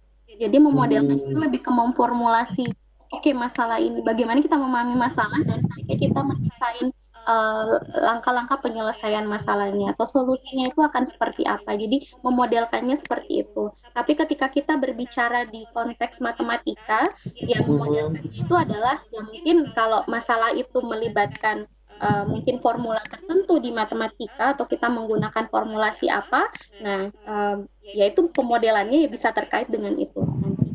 Oke, baik. Pertanyaan lanjutan dari Pak Antonius, ini panjang pertanyaannya. Bagaimana mengkonfirmasi bahwa Siti diterapkan dalam program robotik dan coding? Satu, atau dijawab itu dulu, nanti kita lanjut lagi. Dari Pak Antonius ini, ada beberapa. Boleh diulang, Pak? Bagaimana mengkonfirmasi bahwa Siti diterapkan dalam program robotik dan coding? Bagaimana mengkonfirmasi bahwa Siti diterapkan dalam program robotik dan coding? Oke, sebenarnya kan dalam robotik atau coding itu kan siswa tidak hanya merangkai robotnya ya, tapi sampai pada tahap ketika mereka menggerakkan robot dengan menggunakan kode-kode tertentu. Nah, kode-kode itu, coding-coding tadi itu, nah itu ketika diterapkan kepada siswa, nah mereka yang memformulasi kode-kode tadi itu. Nah, itu adalah sudah masuk ke tahap bagaimana mereka menyelesaikan masalah. Masalahnya kan misalkan saya ingin menggerakkan robotnya maju misalkan. Nah, untuk membuat si robot saya ini maju, apa yang harus saya lakukan? Nah, itu kan sudah ada tahap di mana siswa berpikir komputasi di situ. Oh, untuk menggerakkan robot itu berarti saya mungkin harus membuat kode apa? Kode A, oke, untuk menggerakkan robotnya maju. Supaya dari maju dia bisa mundur lagi, saya masuk kode apa. Jadi mereka itu kan sudah memformulasi solusinya gitu, untuk menyelesaikan masalah itu. Baik, saya lanjutkan pertanyaannya. Bagaimana memisahkan antara technical skill dengan thinking skill? Karena menurut saya Siti merupakan bagian dari thinking skill. Lalu bagaimana mengukurnya? Ya, kalau technical skill itu kan mungkin lebih kepada bagaimana menggunakan mungkin menggunakan softwarenya, bagaimana menggunakan rumus-rumus tertentu ya, tapi bagaimana mereka memformulasi menggunakan apa menggunakan teknik-teknik tadi itu menyelesaikan masalahnya itu yang menggunakan thinking skill-nya kan ya dibanding technical Ya, skill-nya. Technical skill itu kan lebih ke bagaimana mereka menggunakan aplikasi misalkan. Tapi bagaimana mereka mengaplikasikan si aplikasi itu untuk menyelesaikan masalahnya, nah itu membutuhkan thinking skill tadi seperti itu. Mungkin kita boleh lanjut dulu ya Pak ya. boleh boleh karena saya lihat juga uh, Pak, kalau boleh saya bisa bertanya via mikrofon dari Pak Antonius. Pak Antonius, nanti saya berikan kesempatan dulu kepada Bapak setelah dijelaskan lagi oleh Bu Umi. Nanti langsung ke Bapak, saya buka mikrofonnya. Oke, Ya, silakan Bu mungkin Umi. kita lanjutkan dulu saja ke contoh karena ini mungkin dari tadi kita masih membahas tentang hal-hal uh, yang masih mungkin teoritis dan ada beberapa contoh tadi. Nah, saya ingin masuk ke contoh yang mungkin lebih konkret kepada Bapak Ibu, tetapi mungkin mohon maaf untuk Bapak Ibu yang tidak bukan basicnya matematika atau tidak mengajarkan matematika, mungkin sedikit tidak relate. Jadi karena saya memang menghadirkan beberapa contoh dengan matematika. Nah, di sini saya mau kita mencoba untuk eksplorasi computational thinking dengan sesuatu yang mudah kita dapatkan atau mudah kita akses, yaitu salah satunya adalah spreadsheet. Nah, spreadsheet yang ada di Microsoft Excel ini kan sesuatu yang mudah sekali kita dapatkan dan saya akan coba untuk memaparkan beberapa contoh eksplorasi Siti dengan spreadsheet. Nah, kenapa sih kita menggunakan spreadsheet? Jadi sebenarnya kita bisa menggunakan teknologi apapun ya, kayak misalkan kita juga bisa menggunakan kalkulator, uh, menggunakan kalkulator Classwiz misalkan, atau menggunakan grafik kalkulator itu juga kita bisa gunakan. Spreadsheet ada juga beberapa mungkin aplikasi-aplikasi coding misalkan, salah satunya adalah Scratch, contohnya ya, atau aplikasi yang lain juga bisa. Nah, kenapa saya menggunakan spreadsheet di sini? Ada beberapa alasan karena saya ingin untuk terutama untuk yang kita baru mengenal Siti akan lebih bagus ketika kita memulai dengan sesuatu yang sederhana dulu, sesuatu yang lebih simpel sehingga bisa membangun pemahaman kita lebih dalam lagi nantinya. Nah, kenapa kita menggunakan spreadsheet? Kenapa sih spreadsheet digunakan? Salah satunya untuk eksplorasi Siti. Yang pertama itu karena spreadsheet itu umum dan banyak digunakan gitu. Jadi kita gampang kan mendapat spreadsheet di mana-mana. Setelahnya di komputer pasti punya Microsoft Excel, punya spreadsheet. Bahkan di dengan paper, pencil, task. eh, sangat mudah divisualisasi. Kemudian yang ketiga, siswa dapat memulai sesuatu yang berguna dan bermakna dengan minimum instruksi. Nah, di spreadsheet sendiri kan instruksinya tidak begitu banyak dan siswa bisa memulai dari hal-hal yang simpel dulu. Kemudian fungsi dan fiturnya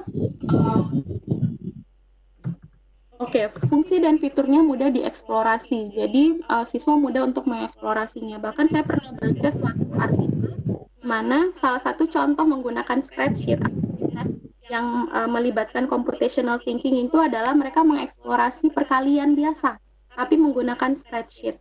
Gitu. Jadi aktivitasnya dikembangkan sedemikian rupa sehingga perkalian itu menjadi meaningful dengan menggunakan spreadsheet. Saya juga sedikit amazed dengan aktivitas itu, walaupun simple tapi menurut saya cukup bermakna.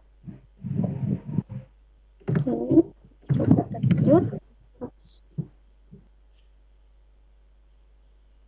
Oke, kemudian yang berikutnya adalah presentasi dari grafiknya itu mudah dibuat atau mudah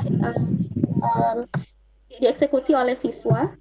Kemudian penggunaan spreadsheet itu masih akan bertahan lama. Saya rasa penggunaan spreadsheet ini masih akan sangat lama kita gunakan ya. Kapanpun masih kayaknya belum akan ada teknologi atau belum akan ada program yang akan menggantikan spreadsheet. Makanya kenapa saya mencoba untuk contoh-contoh yang menggunakan spreadsheet karena mungkin ini hal yang paling sederhana yang bisa membantu Bapak Ibu memahami aktivitas yang melibatkan computational thinking system.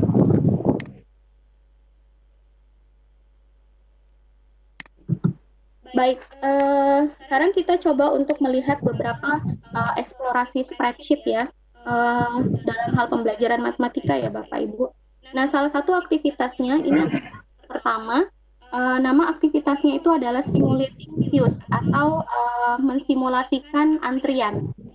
Nah, jadi pada aktivitas ini, siswa akan melakukan simulasi bagaimana mereka mengobservasi antrian mobil pada pom bensin yang memiliki sistem single server. Jadi aktivitas ini saya dapatkan di salah satu artikel dari GOS. Ini artikelnya masih sangat baru.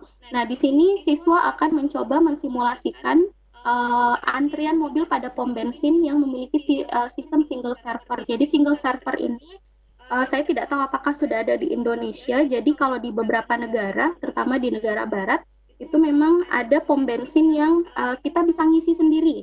Ya mungkin Bapak Ibu yang pernah lihat, ya itu. Jadi kita bisa mengisi sendiri bensinnya. Jadi nggak ada mbak-mbak atau mas-mas yang ada di depan mesin pom bensinnya itu ya, mesin bensinnya itu. Tapi kita sendiri yang mengisi bensin kita sendiri, kemudian nanti ada kita bayar di mana dan sebagainya. Nah, di sini siswa mencoba mengobservasi kegiatan tersebut, antrian-antrian mobil itu di jam sibuk selama seminggu pada 100 pelanggan. Jadi pada 100 pelanggan yang pertama. Nah, di sini siswa melakukan simulasi dengan menentukan inter-arrival time. Jadi ada waktu tibanya. Jadi di sini siswa diminta untuk menentukan waktu tibanya setiap mobil itu yang datang. Jadi 100 mobil tadi.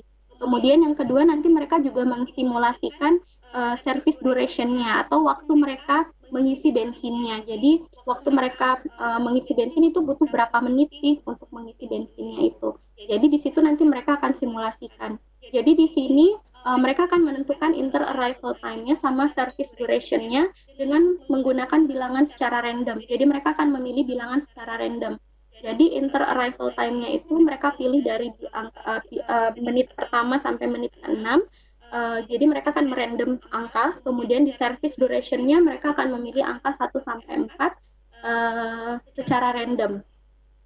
Nah, di sini nanti mereka akan mengeksplorasi melalui spreadsheet. Nah, kemudian nanti mereka akan mendiskusikan bagaimana peningkatan efisiensi pelayanan yang dapat dilakukan oleh pemilik pom bensin. Jadi dengan aktivitas ini mereka mencoba untuk mendiskusikan nanti kira-kira untuk mengefisienkan pelayanan apa sih yang akan dilakukan oleh pemilik pom bensin. Jadi itu konteks yang digunakan di masalah ini. Nah, saya coba perlihatkan hasil yang dilakukan oleh siswa. Jadi ini saya foto langsung, saya screenshot langsung dari artikelnya. Nah, di sini ada inter-arrival time-nya di kolom yang kedua ini. Jadi inter-arrival times itu adalah tadi ya, waktu mereka masuk ke pom bensin. Mereka masuk di menit keberapa sih gitu. Jadi mereka butuhkan waktu berapa menit untuk masuk ke dalam. Nah, kemudian, bilangan-bilangan yang ada di sini, di inter-arrival time-nya ini yang dimunculkan cuma 10, tapi mereka simulasi ada 100 angka ya. Jadi dengan menggunakan fungsi yang ada di spreadsheet, mereka kemudian memilih bilangan secara random, menggunakan fungsi random ya, untuk memilih angka 1 sampai 6 yang merepresentasikan waktu yang dibutuhkan oleh setiap customer untuk masuk ke dalam pom bensinnya itu. Gitu. Misalkan, untuk customer yang pertama dia tidak kehitung ya, dia tidak dihitung karena dia masuk di menit ke-0. Kemudian misalkan customer yang kedua, dia masuk membutuhkan waktu sebanyak 5 menit gitu. Maka kemudian customer yang ketiga selama 2 menit, customer keempat 4 menit dan seterusnya. Kemudian tadi yang kedua yang mereka pilih bilangannya secara random lagi adalah service duration. Jadi waktu mereka waktu yang dibutuhkan oleh tiap customer untuk mengisi bensin. Nah, ini juga siswa simulasi sendiri. Siswa memilih sendiri bilangannya. Nah, untuk memilih 100 bilangan, ya tentu kan mereka harus menggunakan sistem random tadi itu ya. Menggunakan fungsi random yang ada di spreadsheet untuk menentukan service duration-nya ini. Nah, kemudian poin-poin yang lainnya atau aspek yang lainnya seperti arrival time-nya tadi. Nah, arrival time-nya ini juga siswa tentukan sendiri. Nah, kalau dia masuk dia butuh waktu 5 menit, nah kapan dia tiba? Kemudian mereka juga menentukan kapan sih servisnya dimulai. Service begins itu kapan sih mereka mulai pertama kali mengisi bensin, pada menit keberapa misalkan. Kemudian service ends-nya, nah berakhirnya pada menit keberapa, nah itu juga mereka tentukan. Kemudian waiting time in queue, jadi mereka butuh waktu berapa lama sih di antrian itu, misalkan antara mobil satu dan mobil kedua, ada nggak sih jeda waktu mereka di antrian tersebut. Nah itu masuk di waiting time in queue. Kemudian ada juga total time in system, jadi total time yang terbaca di sistem mereka itu berapa waktunya mereka mengisi bensinnya tadi itu.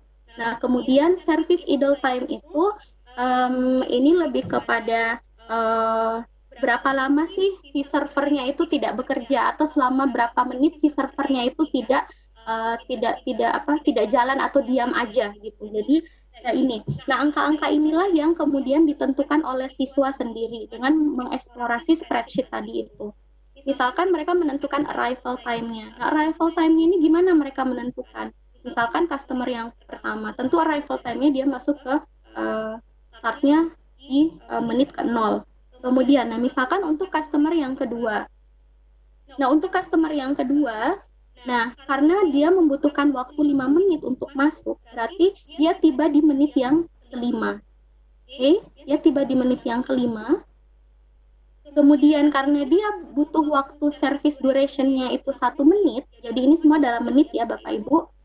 Karena dia butuh waktu 1 menit untuk service duration-nya, nah service begins-nya itu dimulai pada menit ke-5.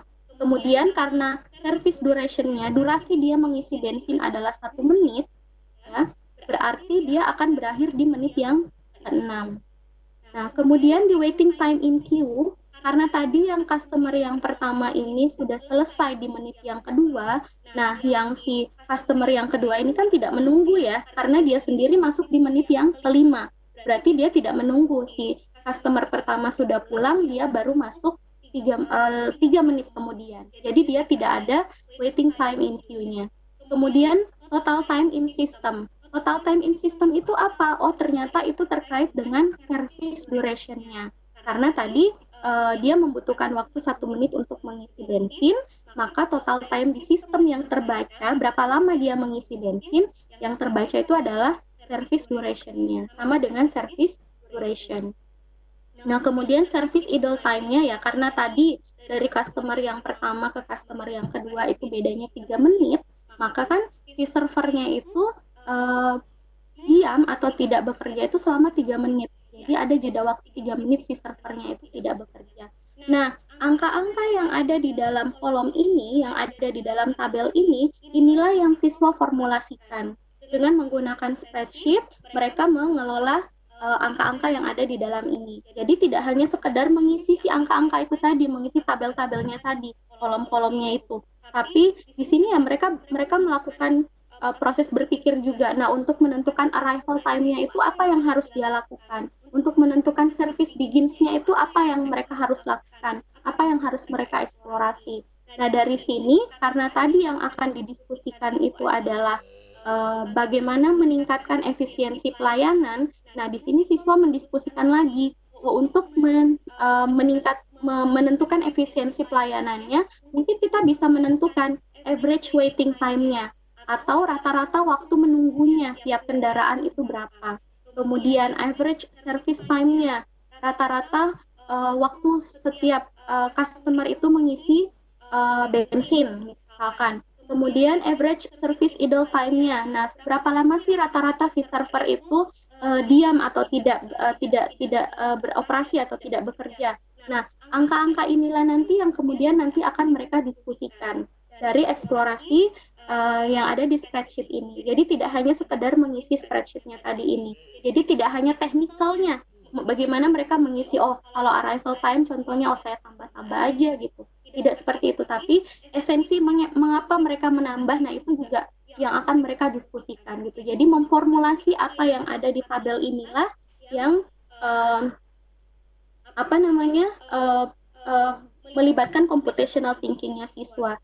Jadi bukan hanya teknis bagaimana mereka menggunakan fungsi-fungsi yang ada di spreadsheet-nya, tapi memecahkan masalah ini eh, dengan menggunakan support yang ada di spreadsheet-nya tadi itu. Seperti itu, Bapak Ibu.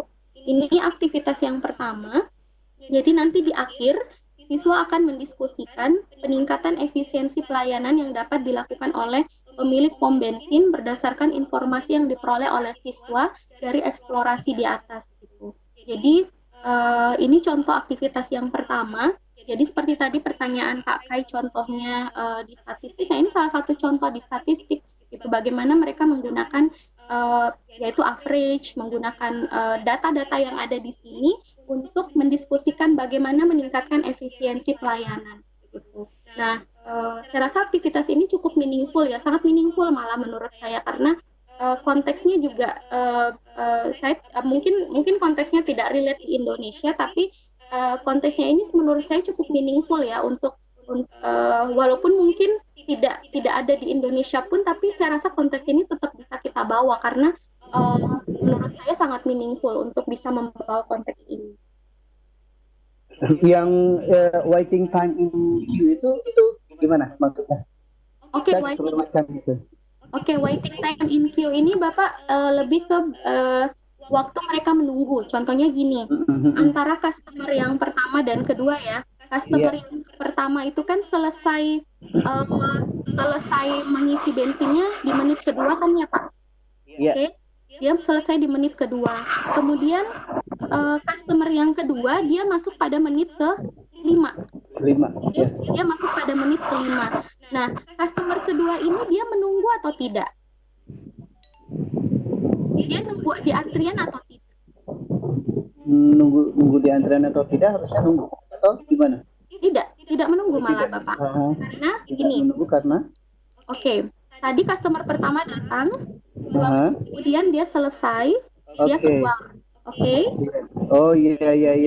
Ketiga tidak ada customer yang datang, menit keempat tidak ada, menit kelima tidak ada. Nah, menit kelima ini datanglah si customer yang kedua. Berarti tidak ada waktu menunggu. Oh iya. Nah, contohnya kita coba lihat yang di customer yang ke-6. Oke. Nah, di customer yang ke-6 sini kan dia selesainya di menit 23 ya. Iya. Oke, selesainya di menit 23. Nah, sementara di customer ke-7, kita lihat yang 6 dan 7 ya. Customer yang ke-6, dia selesainya di menit ke-23. Oke. Nah, sementara customer ke-7, dia tiba di menit ke-21. Oh iya. Berarti dia harus menunggu 2 menit ya. Nah, dia harus menunggu karena si customer ke-6 ini dia baru selesai di menit ke-23. Sementara si customer 7 sudah datang di menit ke-21. Berarti dia menunggu selama 2 menit. Seperti itu, Pak. Oke. Nah, ini kan kalau siswa tidak menganalisis, itu kan mereka tidak akan bisa memahami, oh tiap kolom ini tuh isinya apa sih gitu. Iya, betul. Itu dia computational thinking-nya berjalan. Jadi bagaimana mereka memformulasikan tiap kolom-kolom seperti itu. Dan kan tidak asal ngisi aja ya, untuk mengisi pun juga karena ada 100 data, nah gimana mereka harus mengisi 100 data ini? Nah, contohnya di arrival time, itu ada hubungannya dengan apa kira-kira? Oh, ternyata arrival time-nya itu sama dengan dia nambahin nih, misalkan arrival time customer ketiga itu sama aja dengan dia tambahin inter arrival time dari customer 2 dan 3. Terusnya seperti itu.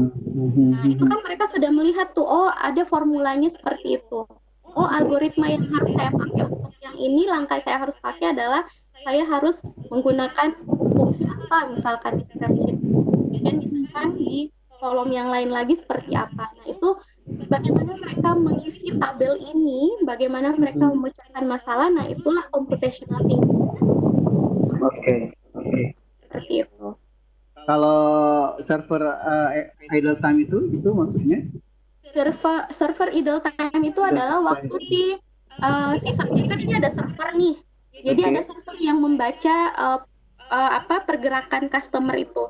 Jadi kalau ada yang isi bensin, maka servernya akan ngitung. Kan dia kan ada tempat bayar sendiri tuh.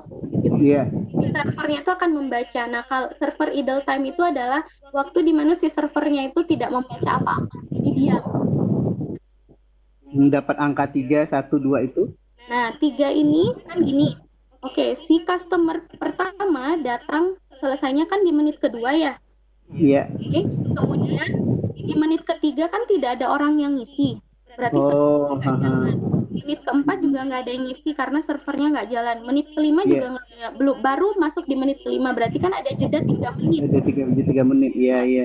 Menit sehingga server idle time untuk customer kedua adalah 3 menit. Jadi 3 menit si servernya tuh nggak ngapa-ngapain karena tidak ada yang tercatat pengisian bensin. Oke. Nah, ini kan kalau siswa bisa memformulasi tiap kolom ini, nah disitulah mereka menggunakan kemampuan computational thinking. Apakah ketika siswa bisa menginterpretasi data ini juga bagian dari computational thinking itu? Menginterpretasi data, iya, karena kan mereka harus bisa juga. Nanti kan yang mengisi mereka sendiri ya. Mereka harus memahami tiap kolom itu maksudnya apa gitu. Jadi nanti mereka harus juga bisa menginterpretasikan datanya lagi gitu ketika diskusinya nanti. Oke. Kita bisa silakan dilanjut lagi. Ya, baik. Saya coba kasih contoh yang kedua. Oke, nah contoh yang kedua ini adalah permainan game of chance atau permainan yang terkait dengan probability ya, terkait dengan peluang. Nah, permainan ini dilakukan dengan melemparkan 2 buah dadu dengan aturan. Jadi kalau mata dadu yang muncul, jadi ada 2 dadu, kalau jumlahnya yang muncul adalah 7 dan 11 pada lontaran yang pertama, maka Anda bisa dikatakan menang. Kemudian kalau nanti total dadu yang muncul adalah 2, 3, dan 12 pada lontaran yang pertama, maka Anda akan kalah. Oke. Kemudian kalau yang muncul nanti mata dadu 4, 5, 6, 8, 9, dan 10 pada lontaran pertama, maka itu akan jadi poin. Misalkan yang muncul 4, berarti nanti poin Anda adalah 4. Kemudian, nah kalau muncul poin-poin ini 4, 5, 6, 8, 9, 10 pada lontaran pertama, maka kita akan melontar lagi. Oke, kita akan melontar lagi yang berikutnya. Nah, kalau lontaran berikutnya, Bapak Ibu mendapatkan kembali angka yang sama dengan lontaran yang pertama, maka Anda menang. Tapi ketika di lontaran yang berikutnya, Anda mendapatkan total poinnya 7, jadi jumlahnya 7, maka Anda akan kalah. Nah, ini aturan yang digunakan dalam permainan ini. Nah, di sini siswa mencoba untuk mengeksplorasi bagaimana pelontaran dadunya. Jadi dengan menggunakan spreadsheet, nah kalau bermain kan bisa aja sih sebenarnya tanpa menggunakan spreadsheet pun juga bisa. Bisa dengan siswa bermain, tapi di spreadsheet ini nanti mereka akan mendata gitu. Mereka akan melihat tiap lontarannya itu ada berapa dan mereka bisa mencari beberapa. Tapi sebelum ini bisa juga Bapak Ibu mendiskusikan kepada siswa kira-kira peluang munculnya saya menang itu berapa. Nah, kalau muncul angka 7 dan 11 berarti peluang saya menang berapa. Nah, itu juga bisa didiskusikan. Kemudian berapa peluang saya untuk kalah. Nah, itu kan bisa melalui perhitungan matematika. Nah, itu bisa dimulai dengan diskusi itu. Kemudian berapa peluangnya muncul angka 4 sehingga muncul angka 5 dan seterusnya. Nah, itu juga bisa dimulai dengan diskusi tersebut. Karena kalau dari artikelnya saya mengambil contoh ini juga dia memulai diskusi itu dulu, baru kemudian dieksplorasi dengan menggunakan spreadsheet. Nah, kita coba lihat beberapa simulasi yang dilakukan oleh siswa. Nah, di sini ada beberapa simulasi yang dilakukan oleh siswa. Nah, di sini juga siswa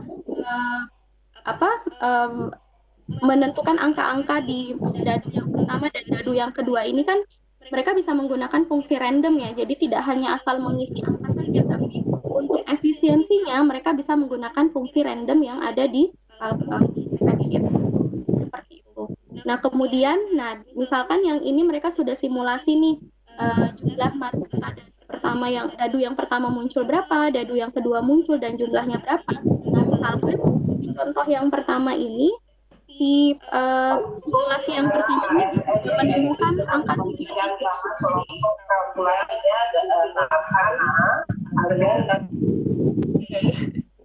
Oke.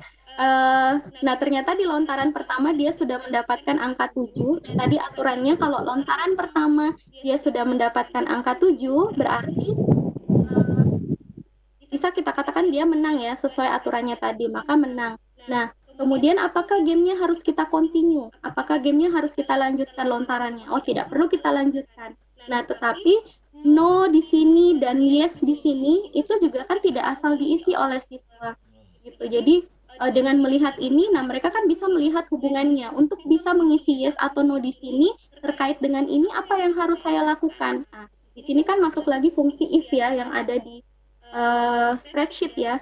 Nah, bisa menggunakan fungsi if ini untuk mengisi gamesnya harus kita continue atau tidak dan apakah kita menang atau tidak. Nah, ini kan juga menggunakan fungsi yang ada di spreadsheet. Nah, contohnya lagi yang kedua, misalkan simulasi yang kedua yang dilakukan oleh siswa, ternyata di lontaran yang pertama, dia mendapatkan jumlah mata dadunya 3 di lontaran yang pertama. Totalnya adalah 3. Nah, tadi aturannya, kalau bukan 7 dan 11, sorry. Nah, kalau tadi aturannya, kalau muncul mata dadu 2, 3, atau 12 pada lontaran pertama, maka dia dinyatakan kalah. Nah, di sini mereka bisa menentukan lagi nih, game continue-nya saya harus isi apa. Kemudian loss, apakah dia kalah di lontaran yang pertama? Oh iya, ternyata dia kalah. Berarti nanti di sini akan terisi yes. Atau mungkin nanti siswa bisa menggunakan formulasi yang lain. Misalkan hanya memunculkan win on the first roll, bisa menggunakan yes atau no aja. Nah, itu macam-macam akan nanti juga akan muncul berbagai strategi siswa gitu.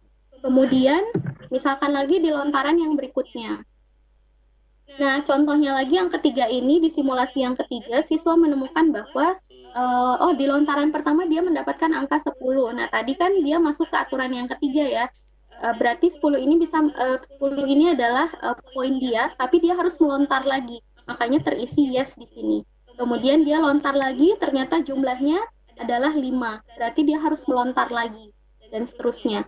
Kemudian sampai ternyata di lontaran ke-6, dia kembali menemukan angka 10. Nah, 10 ini kan tadi sama dengan poin dia yang pertama. Berarti kan dia tidak perlu melanjutkan, karena di lontaran ke-6 ini dia sudah menang. Makanya nanti di win on, di sini berarti dia nanti menang. Kemudian ada lagi contohnya di simulasi yang berikutnya. Nah, dia ketika melontar, karena angka yang pertama muncul adalah 5, berarti kan dia masuk ke aturan yang ketiga juga ya.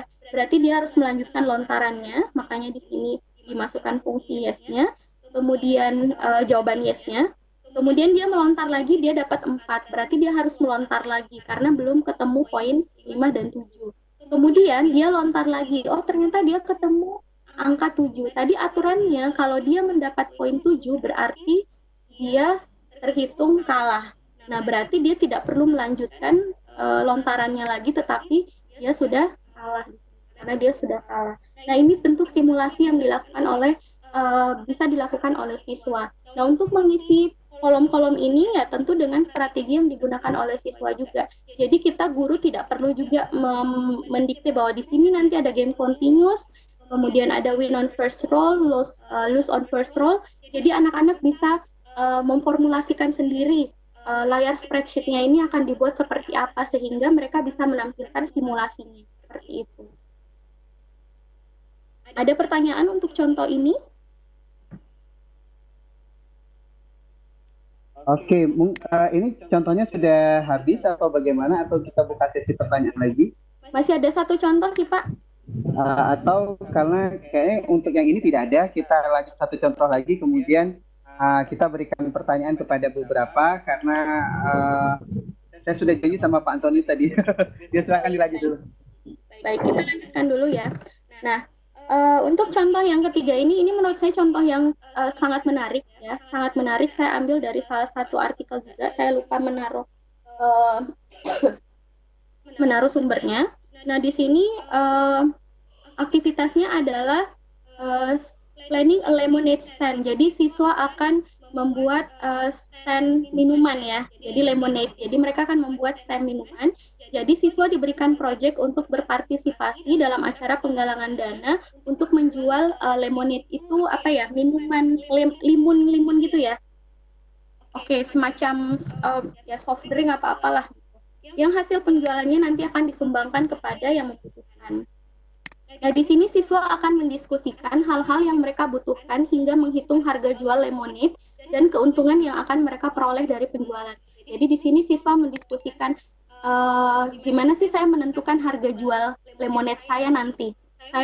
Nanti akan saya jual berapa sih lemonade dan berapa keuntungan yang akan saya dapatkan gitu. Karena kan semua keuntungannya nanti kan akan mereka sumbangkan ya. Jadi, nah di sini guru cuma memberikan aktivitas ini saja dan siswa mendiskusikan banyak hal yang terkait dengan proyek ini sampai nanti akhirnya mereka menentukan untuk menjual lemonade ini saya akan menjualnya dengan harga sekian dan keuntungan yang mungkin akan saya dapatkan adalah sekian. Jadi guru cuma memberikan proyek ini tapi siswa yang mendiskusikan lebih jauh apa-apa saja sih yang mereka akan pertimbangkan untuk menentukan harga jual dan keuntungan.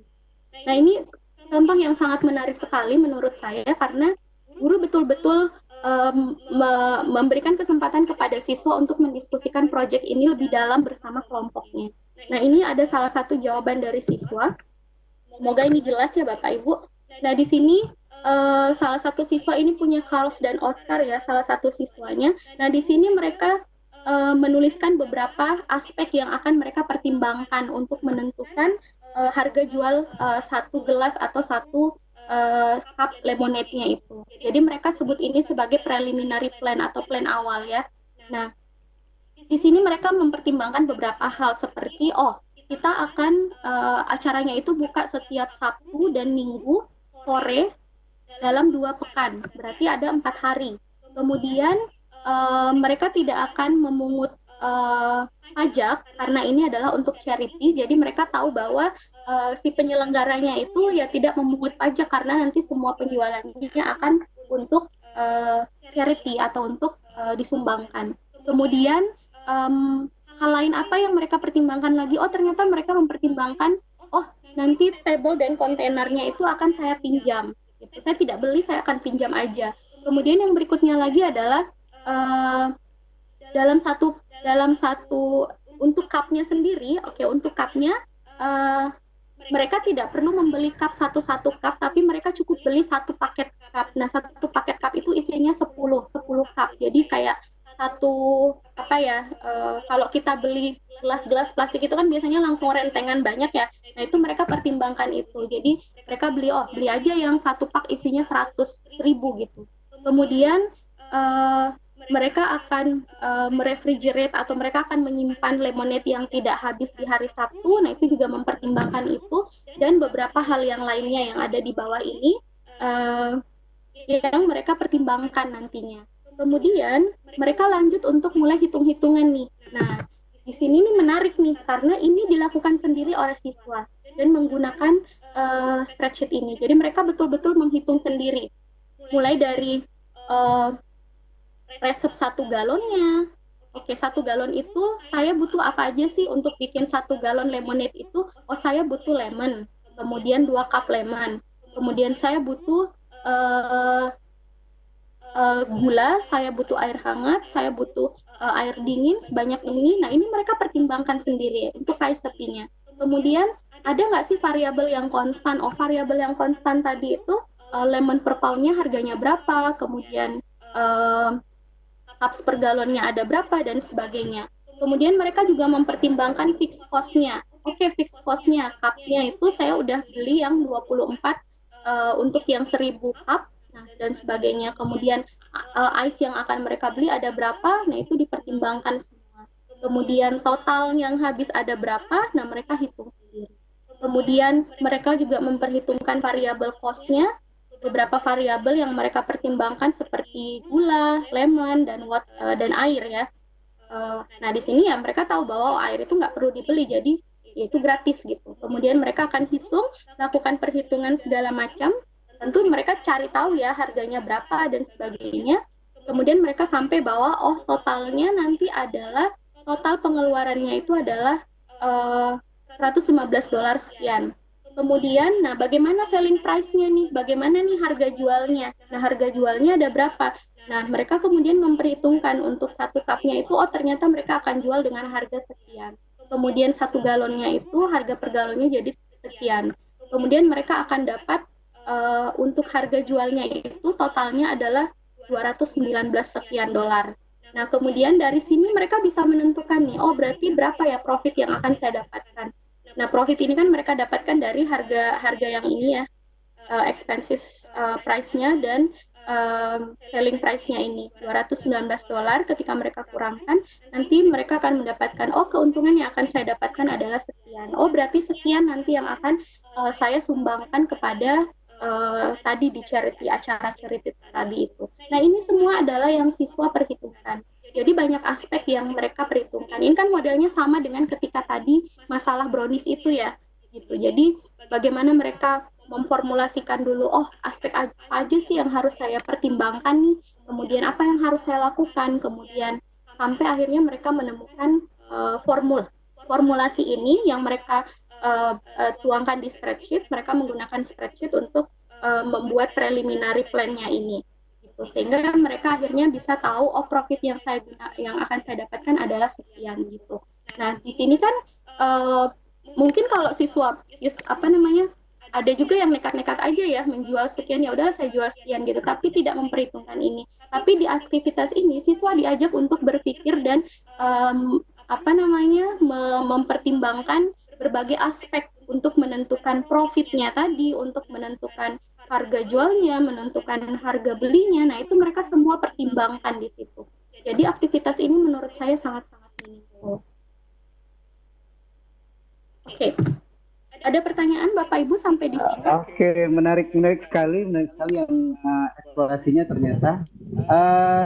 Ya, sebelumnya saya akan membuka sesi tanya jawab langsung kepada Pak Antonius yang ingin melanjutkan pertanyaan. Silakan Pak Antonius. Ya, baik. Halo. Ya, halo Pak. Ya, saya Anton dari Surabaya. Menarik sekali penjelasannya, Ibu. Buat saya sebenarnya begini, kebetulan saya punya joint research tentang computational thinking saat ini. Cuma memang yang dilematis untuk saat ini adalah banyak Bapak Ibu guru melihat bahwa, atau orang tua, bahwa coding itu is a coding gitu. Jadi yang dilihat gara-gara Pak Menteri ngomong bahwa skill coding semakin beramai-ramai ke sana.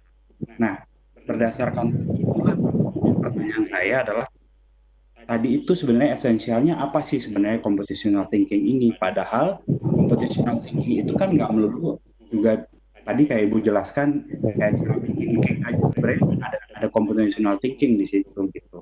Itu yang sebenarnya membuat saya jadi tentang pertanyaan ini, sehingga buat saya jadi ke arah thinking skill sebenarnya, lebih ke problem solving kan gitu.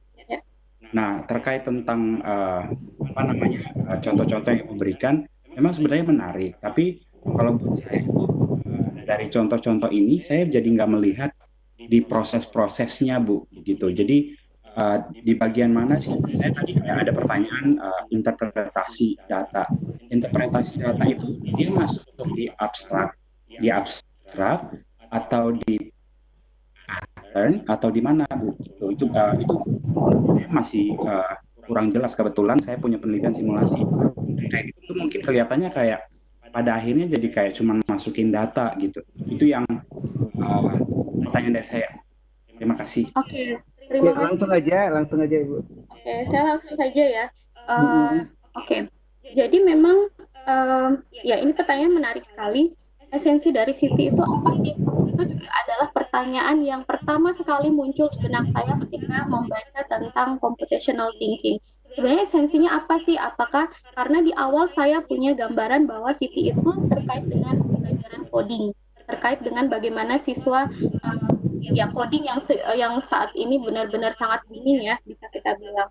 Nah, sebenarnya ya seperti yang saya bilang di awal tadi, bahwa esensi computational thinking itu ya adalah bagaimana kita menyelesaikan masalah dengan langkah-langkah yang tadi ada pada computational thinking, yang mulai dari kita membreakdown masalah sampai nanti kita menemukan algoritma pemecahan masalahnya atau langkah-langkah pemecahan masalah. Esensinya sebenarnya ada di situ. Cuman memang eksekusinya kita adalah dengan menggunakan teknologi tadi itu. Kita menggunakan support dari teknologi. Misalkan tadi kita menggunakan spreadsheet, kemudian kita menggunakan mungkin Scratch atau menggunakan grafik kalkulator misalkan. Nah, itu eksekusinya dengan menggunakan itu, supportnya dengan menggunakan itu. Tapi esensinya di sini adalah bagaimana kita membantu siswa untuk membangun proses pemecahan masalahnya mereka. Gitu. Kalau di matematika kan ada problem solving di mana ya mereka memecahkan masalah dengan berbagai strategi. Tetapi langkah awal untuk memilih strategi itu, nah memilih strategi itu kan mereka harus memahami masalahnya dulu gitu. Bagaimana mereka bisa memahami masalah sampai menentukan langkah yang atau algoritma yang akan mereka gunakan untuk memecahkan masalah itu adalah tahap-tahap yang ada di computational thinking tadi itu. Nah, kemudian semoga ini menjawab ya Bapak esensi dari computational thinking. Jadi kalau saya sih menyimpulkan ini adalah memang problem solving atau bagaimana kita memecahkan masalah dan kita menggunakan teknologi untuk mensupport kita karena mostly memang aktivitas itu yang menggunakan teknologi untuk memecahkan untuk membantu siswa mengembangkan computational thinking. Kemudian nah prosesnya ada di mana? Kalau kita runtut masalah yang saya tampilkan, contohnya masalah ini ya, saya coba mulai dari masalah ini. Nah, masalah ini di mana sih masalah siswa mulai membreakdown problemnya? Nah, dia membreakdown problemnya itu ada di mana? Proses dia membreakdown problemnya adalah dengan menentukan, nah aspek-aspek apa saja sih yang harus saya butuhkan? Oh, saya harus menentukan fixed cost-nya misalkan. Saya harus menentukan, oh resep untuk lemonade saya itu apa? Kemudian masuk di tahap pattern recognition. Pattern recognition-nya itu ada di mana? Oh, di sini, oh dalam satu recipe ini saya bisa menghasilkan berapa lemonade sih? Gitu. Nah, itu mereka akan hitung lagi. Dalam satu, misalkan lagi,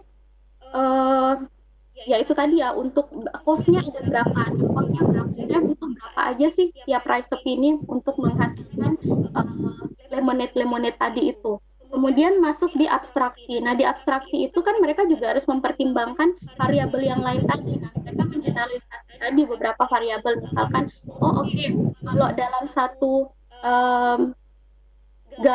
dalam satu galon saya ada sekian, atau dalam satu recipe ini saya bisa menghasilkan berapa lemonade. Nah, berarti saya butuh berapa kali nih saya membuat lemonade-nya. Nah, itu saya rasa kelihatan juga tuh di situ. Sampai nanti akhirnya mereka menentukan langkah untuk mencapai profitnya itu, menentukan berapa harga jualnya, berapa harga belinya, berapa keuntungan yang akan mereka capai. Karena tujuannya kan adalah itu tadi ya, untuk menentukan profitnya itu gimana. Nah, untuk menentukan profit, harga jual kan mereka harus detail dulu nih, tahu berapa recipe-nya apa, kemudian berapa biaya yang harus dia keluarkan per recipe-nya, berapa jumlah lemonade yang akan dihasilkan per recipe-nya.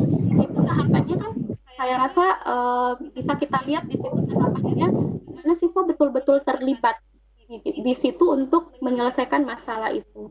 Kemudian mungkin saya coba kasih contoh di masalah yang pertama ini. Nah, di masalah yang pertama ini kan juga aspek-aspek ini tadi itu juga siswa bisa diskusikan kembali gitu. Oh, untuk menentukan, untuk meningkatkan efisiensi pelayanan itu apa aja sih yang akan mereka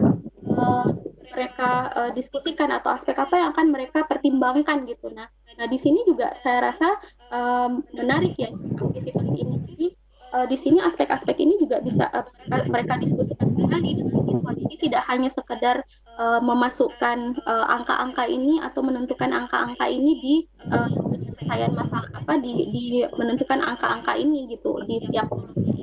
Nah, saya rasa mungkin memang dalam penjelasannya memang kita tidak perlu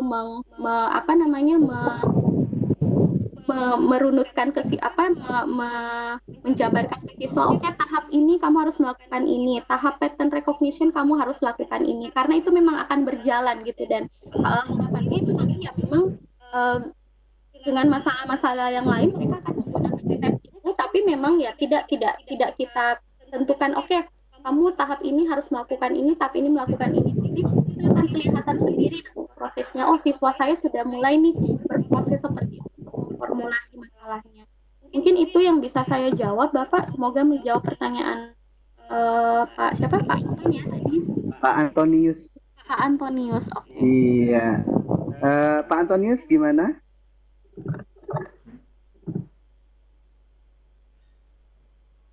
Baik sih. Ya, gimana Pak Antonius, silakan. Ya, terima kasih. Saya cuman berbagi sedikit aja sih, karena pada akhirnya dengan computational thinking itu orang jadi nggak bisa melihat ini nih kayak misalnya robotik misalnya dengan Scratch, orang jadi lebih terfokus pada technicalnya daripada problem solvingnya gitu. Itu yang menjadi poin saya gitu. Oke, baik. Itu poin yang menarik Bapak, karena memang poin ketika kita mengajarkan computational thinking, ketika kita membawa computational thinking ya, mengembangkan computational thinking siswa, fokus kita bukan pada bagaimana siswa menggunakan Scratch-nya, tapi bagaimana siswa memanfaatkan fungsi-fungsi yang ada di Scratch itu untuk mengerjakan suatu project. Nah, misalkan mereka akan membuat suatu game apa, misalkan seperti itu ya, membuat game apa, mungkin saya ke contoh saya yang ini aja ya. Ini salah satu aktivitas yang menggunakan Scratch, tapi nanti kita akan coba. Nah, aktivitas ini tuh simple, tapi aktivitas ini tuh ingin kita bawa ke Scratch. Jadi mereka akan membuat stacking cup, tapi di sini mereka akan mensimulasikan tapi dengan Scratch. Jadi bukan bagaimana siswa menggunakan fungsi-fungsi yang ada di Scratch. Oh, membuat ini, tapi mereka tuh memformulasikan sendiri untuk membuat project ini.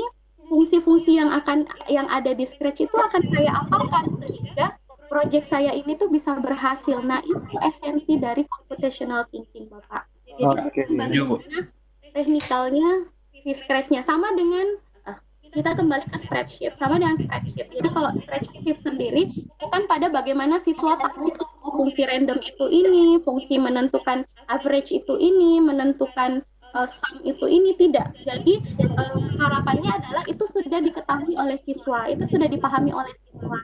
Nah, tinggal eksekusinya ketika kita kasih masalah, baik itu dengan spreadsheet, baik itu dengan grafik kalkulator atau dengan Scratch. Nah, mereka sudah paham teknikalnya, tinggal menggunakan teknis-teknis yang ada di aplikasi di teknologi itu untuk menyelesaikan masalah atau untuk membuat project. Nah, itu esensi dari computational thinking.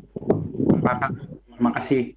Ya. Oke, terima kasih. Iya, jadi itu esensi yang harus kita bangun. Jadi bukan kita, kalau kita di kelas nih, datang ke kelas, entah itu matematika, entah itu kelasnya nanti ICT, kemudian kita ngajarin Scratch. Oke, saya ngajarin siswa saya Scratch misalkan. Oke, untuk Scratch, untuk bergerak maju kamu harus pakai fungsi ini, bergerak mundur kamu pakai fungsi ini, untuk memasukkan gambar kamu pakai fungsi itu belum computational thinking-nya. Itu baru technical thinking seperti yang dikatakan Pak Antonius. Itu lebih teknikal, tapi ketika mereka menggunakan semua fungsi-fungsi tadi itu untuk menyelesaikan masalah atau problem yang kita berikan, nah disitulah computational thinkingnya siswa bekerja untuk menyelesaikan problemnya tadi, seperti itu. Ya Bu, terima kasih banyak. Ya, sepakat ya Pak? Oke. Siap, sepakat. Oke. Makasih Pak Antonius. Alhamdulillah akhirnya.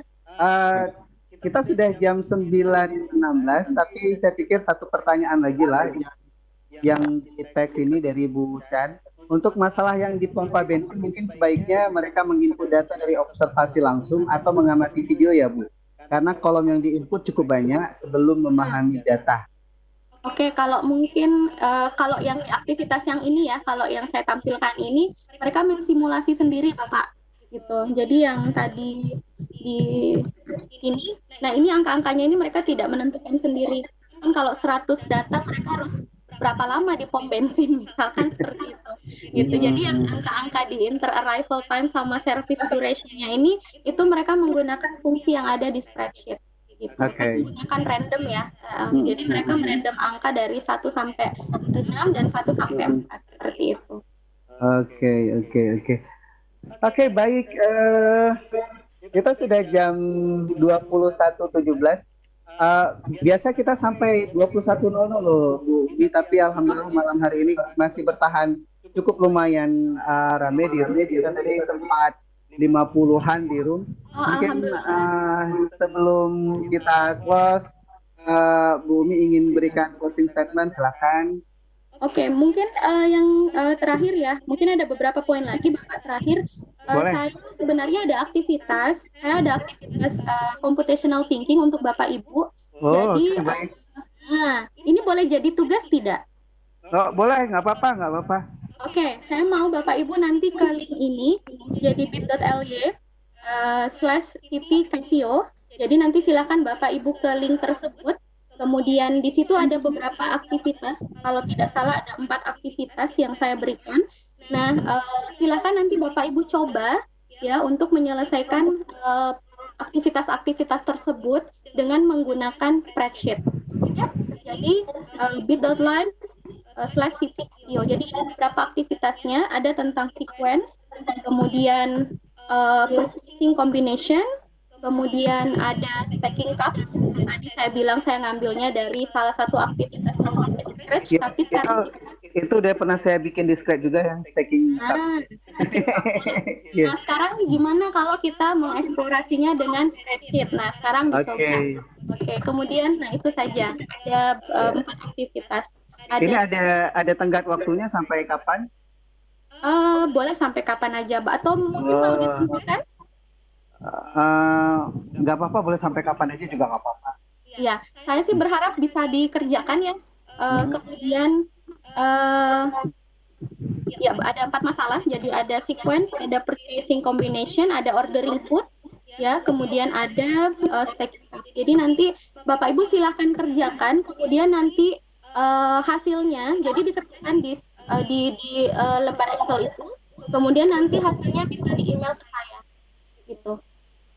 Emailnya nanti kita sertakan lagi ya, nanti di awal saya tampilkan lagi.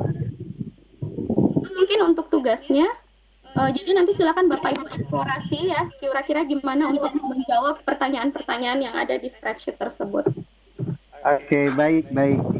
Oke, ya. boleh poin sedikit lagi Bapak? Boleh, silakan Bu. Oke, saya mau menampilkan beberapa miskonsepsi ya tentang computational thinking. Jadi beberapa ungkapan yang ternyata sebenarnya dia adalah miskonsepsi. Yang pertama adalah, jadi Bapak Ibu, computational thinking itu ada yang menganggap bahwa computational thinking itu sama dengan coding atau programming. Dan pada dasarnya itu tidak sama dengan coding atau programming. Jadi computational thinking itu yang kita gunakan dalam coding dan programming. Jadi tidak sama. Oke? Kemudian yang berikutnya, computational thinking itu sama dengan komputer. Itu juga berbeda. Jadi kita hanya menggunakan komputer sebagai support ya untuk mengembangkan computational thinking. Kemudian computational thinking itu bukan sesuatu yang complicated ya. Jadi bahkan anak umur 4 tahun pun kita bisa ajarkan computational thinking. Jadi umur 4 dan 7 tahun itu adalah waktu terbaik kita mengajarkan computational thinking ke siswa. Ya, itu adalah beberapa miskonsepsi ya tentang computational thinking yang mungkin perlu menjadi catatan dari Bapak Ibu semuanya. Baik, mungkin itu saja Bapak. Ya, makasih banget Bu Umi, alhamdulillah sekali. Kalau ini tampilan perdana, yakinlah bahwa akan ada tampilan-tampilan lain setelah ini ya Bu Umi. Jadi jangan berhenti, jangan kapok kalau diundang lagi. Bapak dan Ibu silakan mengisi link yang diberikan oleh Bu Umi tadi. Itu bisa diakses di bit.ly/Siti Casio. Nah, jadi nanti kita bisa melihat beberapa aktivitas di sana yang insya Allah juga bisa mencerahkan kita. Sebelum silakan email saya ke sini ya. Oh iya, boleh ya.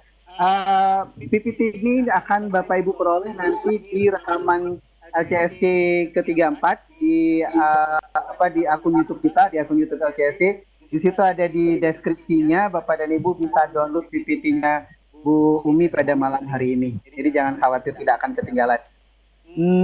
Sebelum saya tutup, Pak Mufid, mungkin silakan untuk mempresentasikan pesan dari kita dari Casio.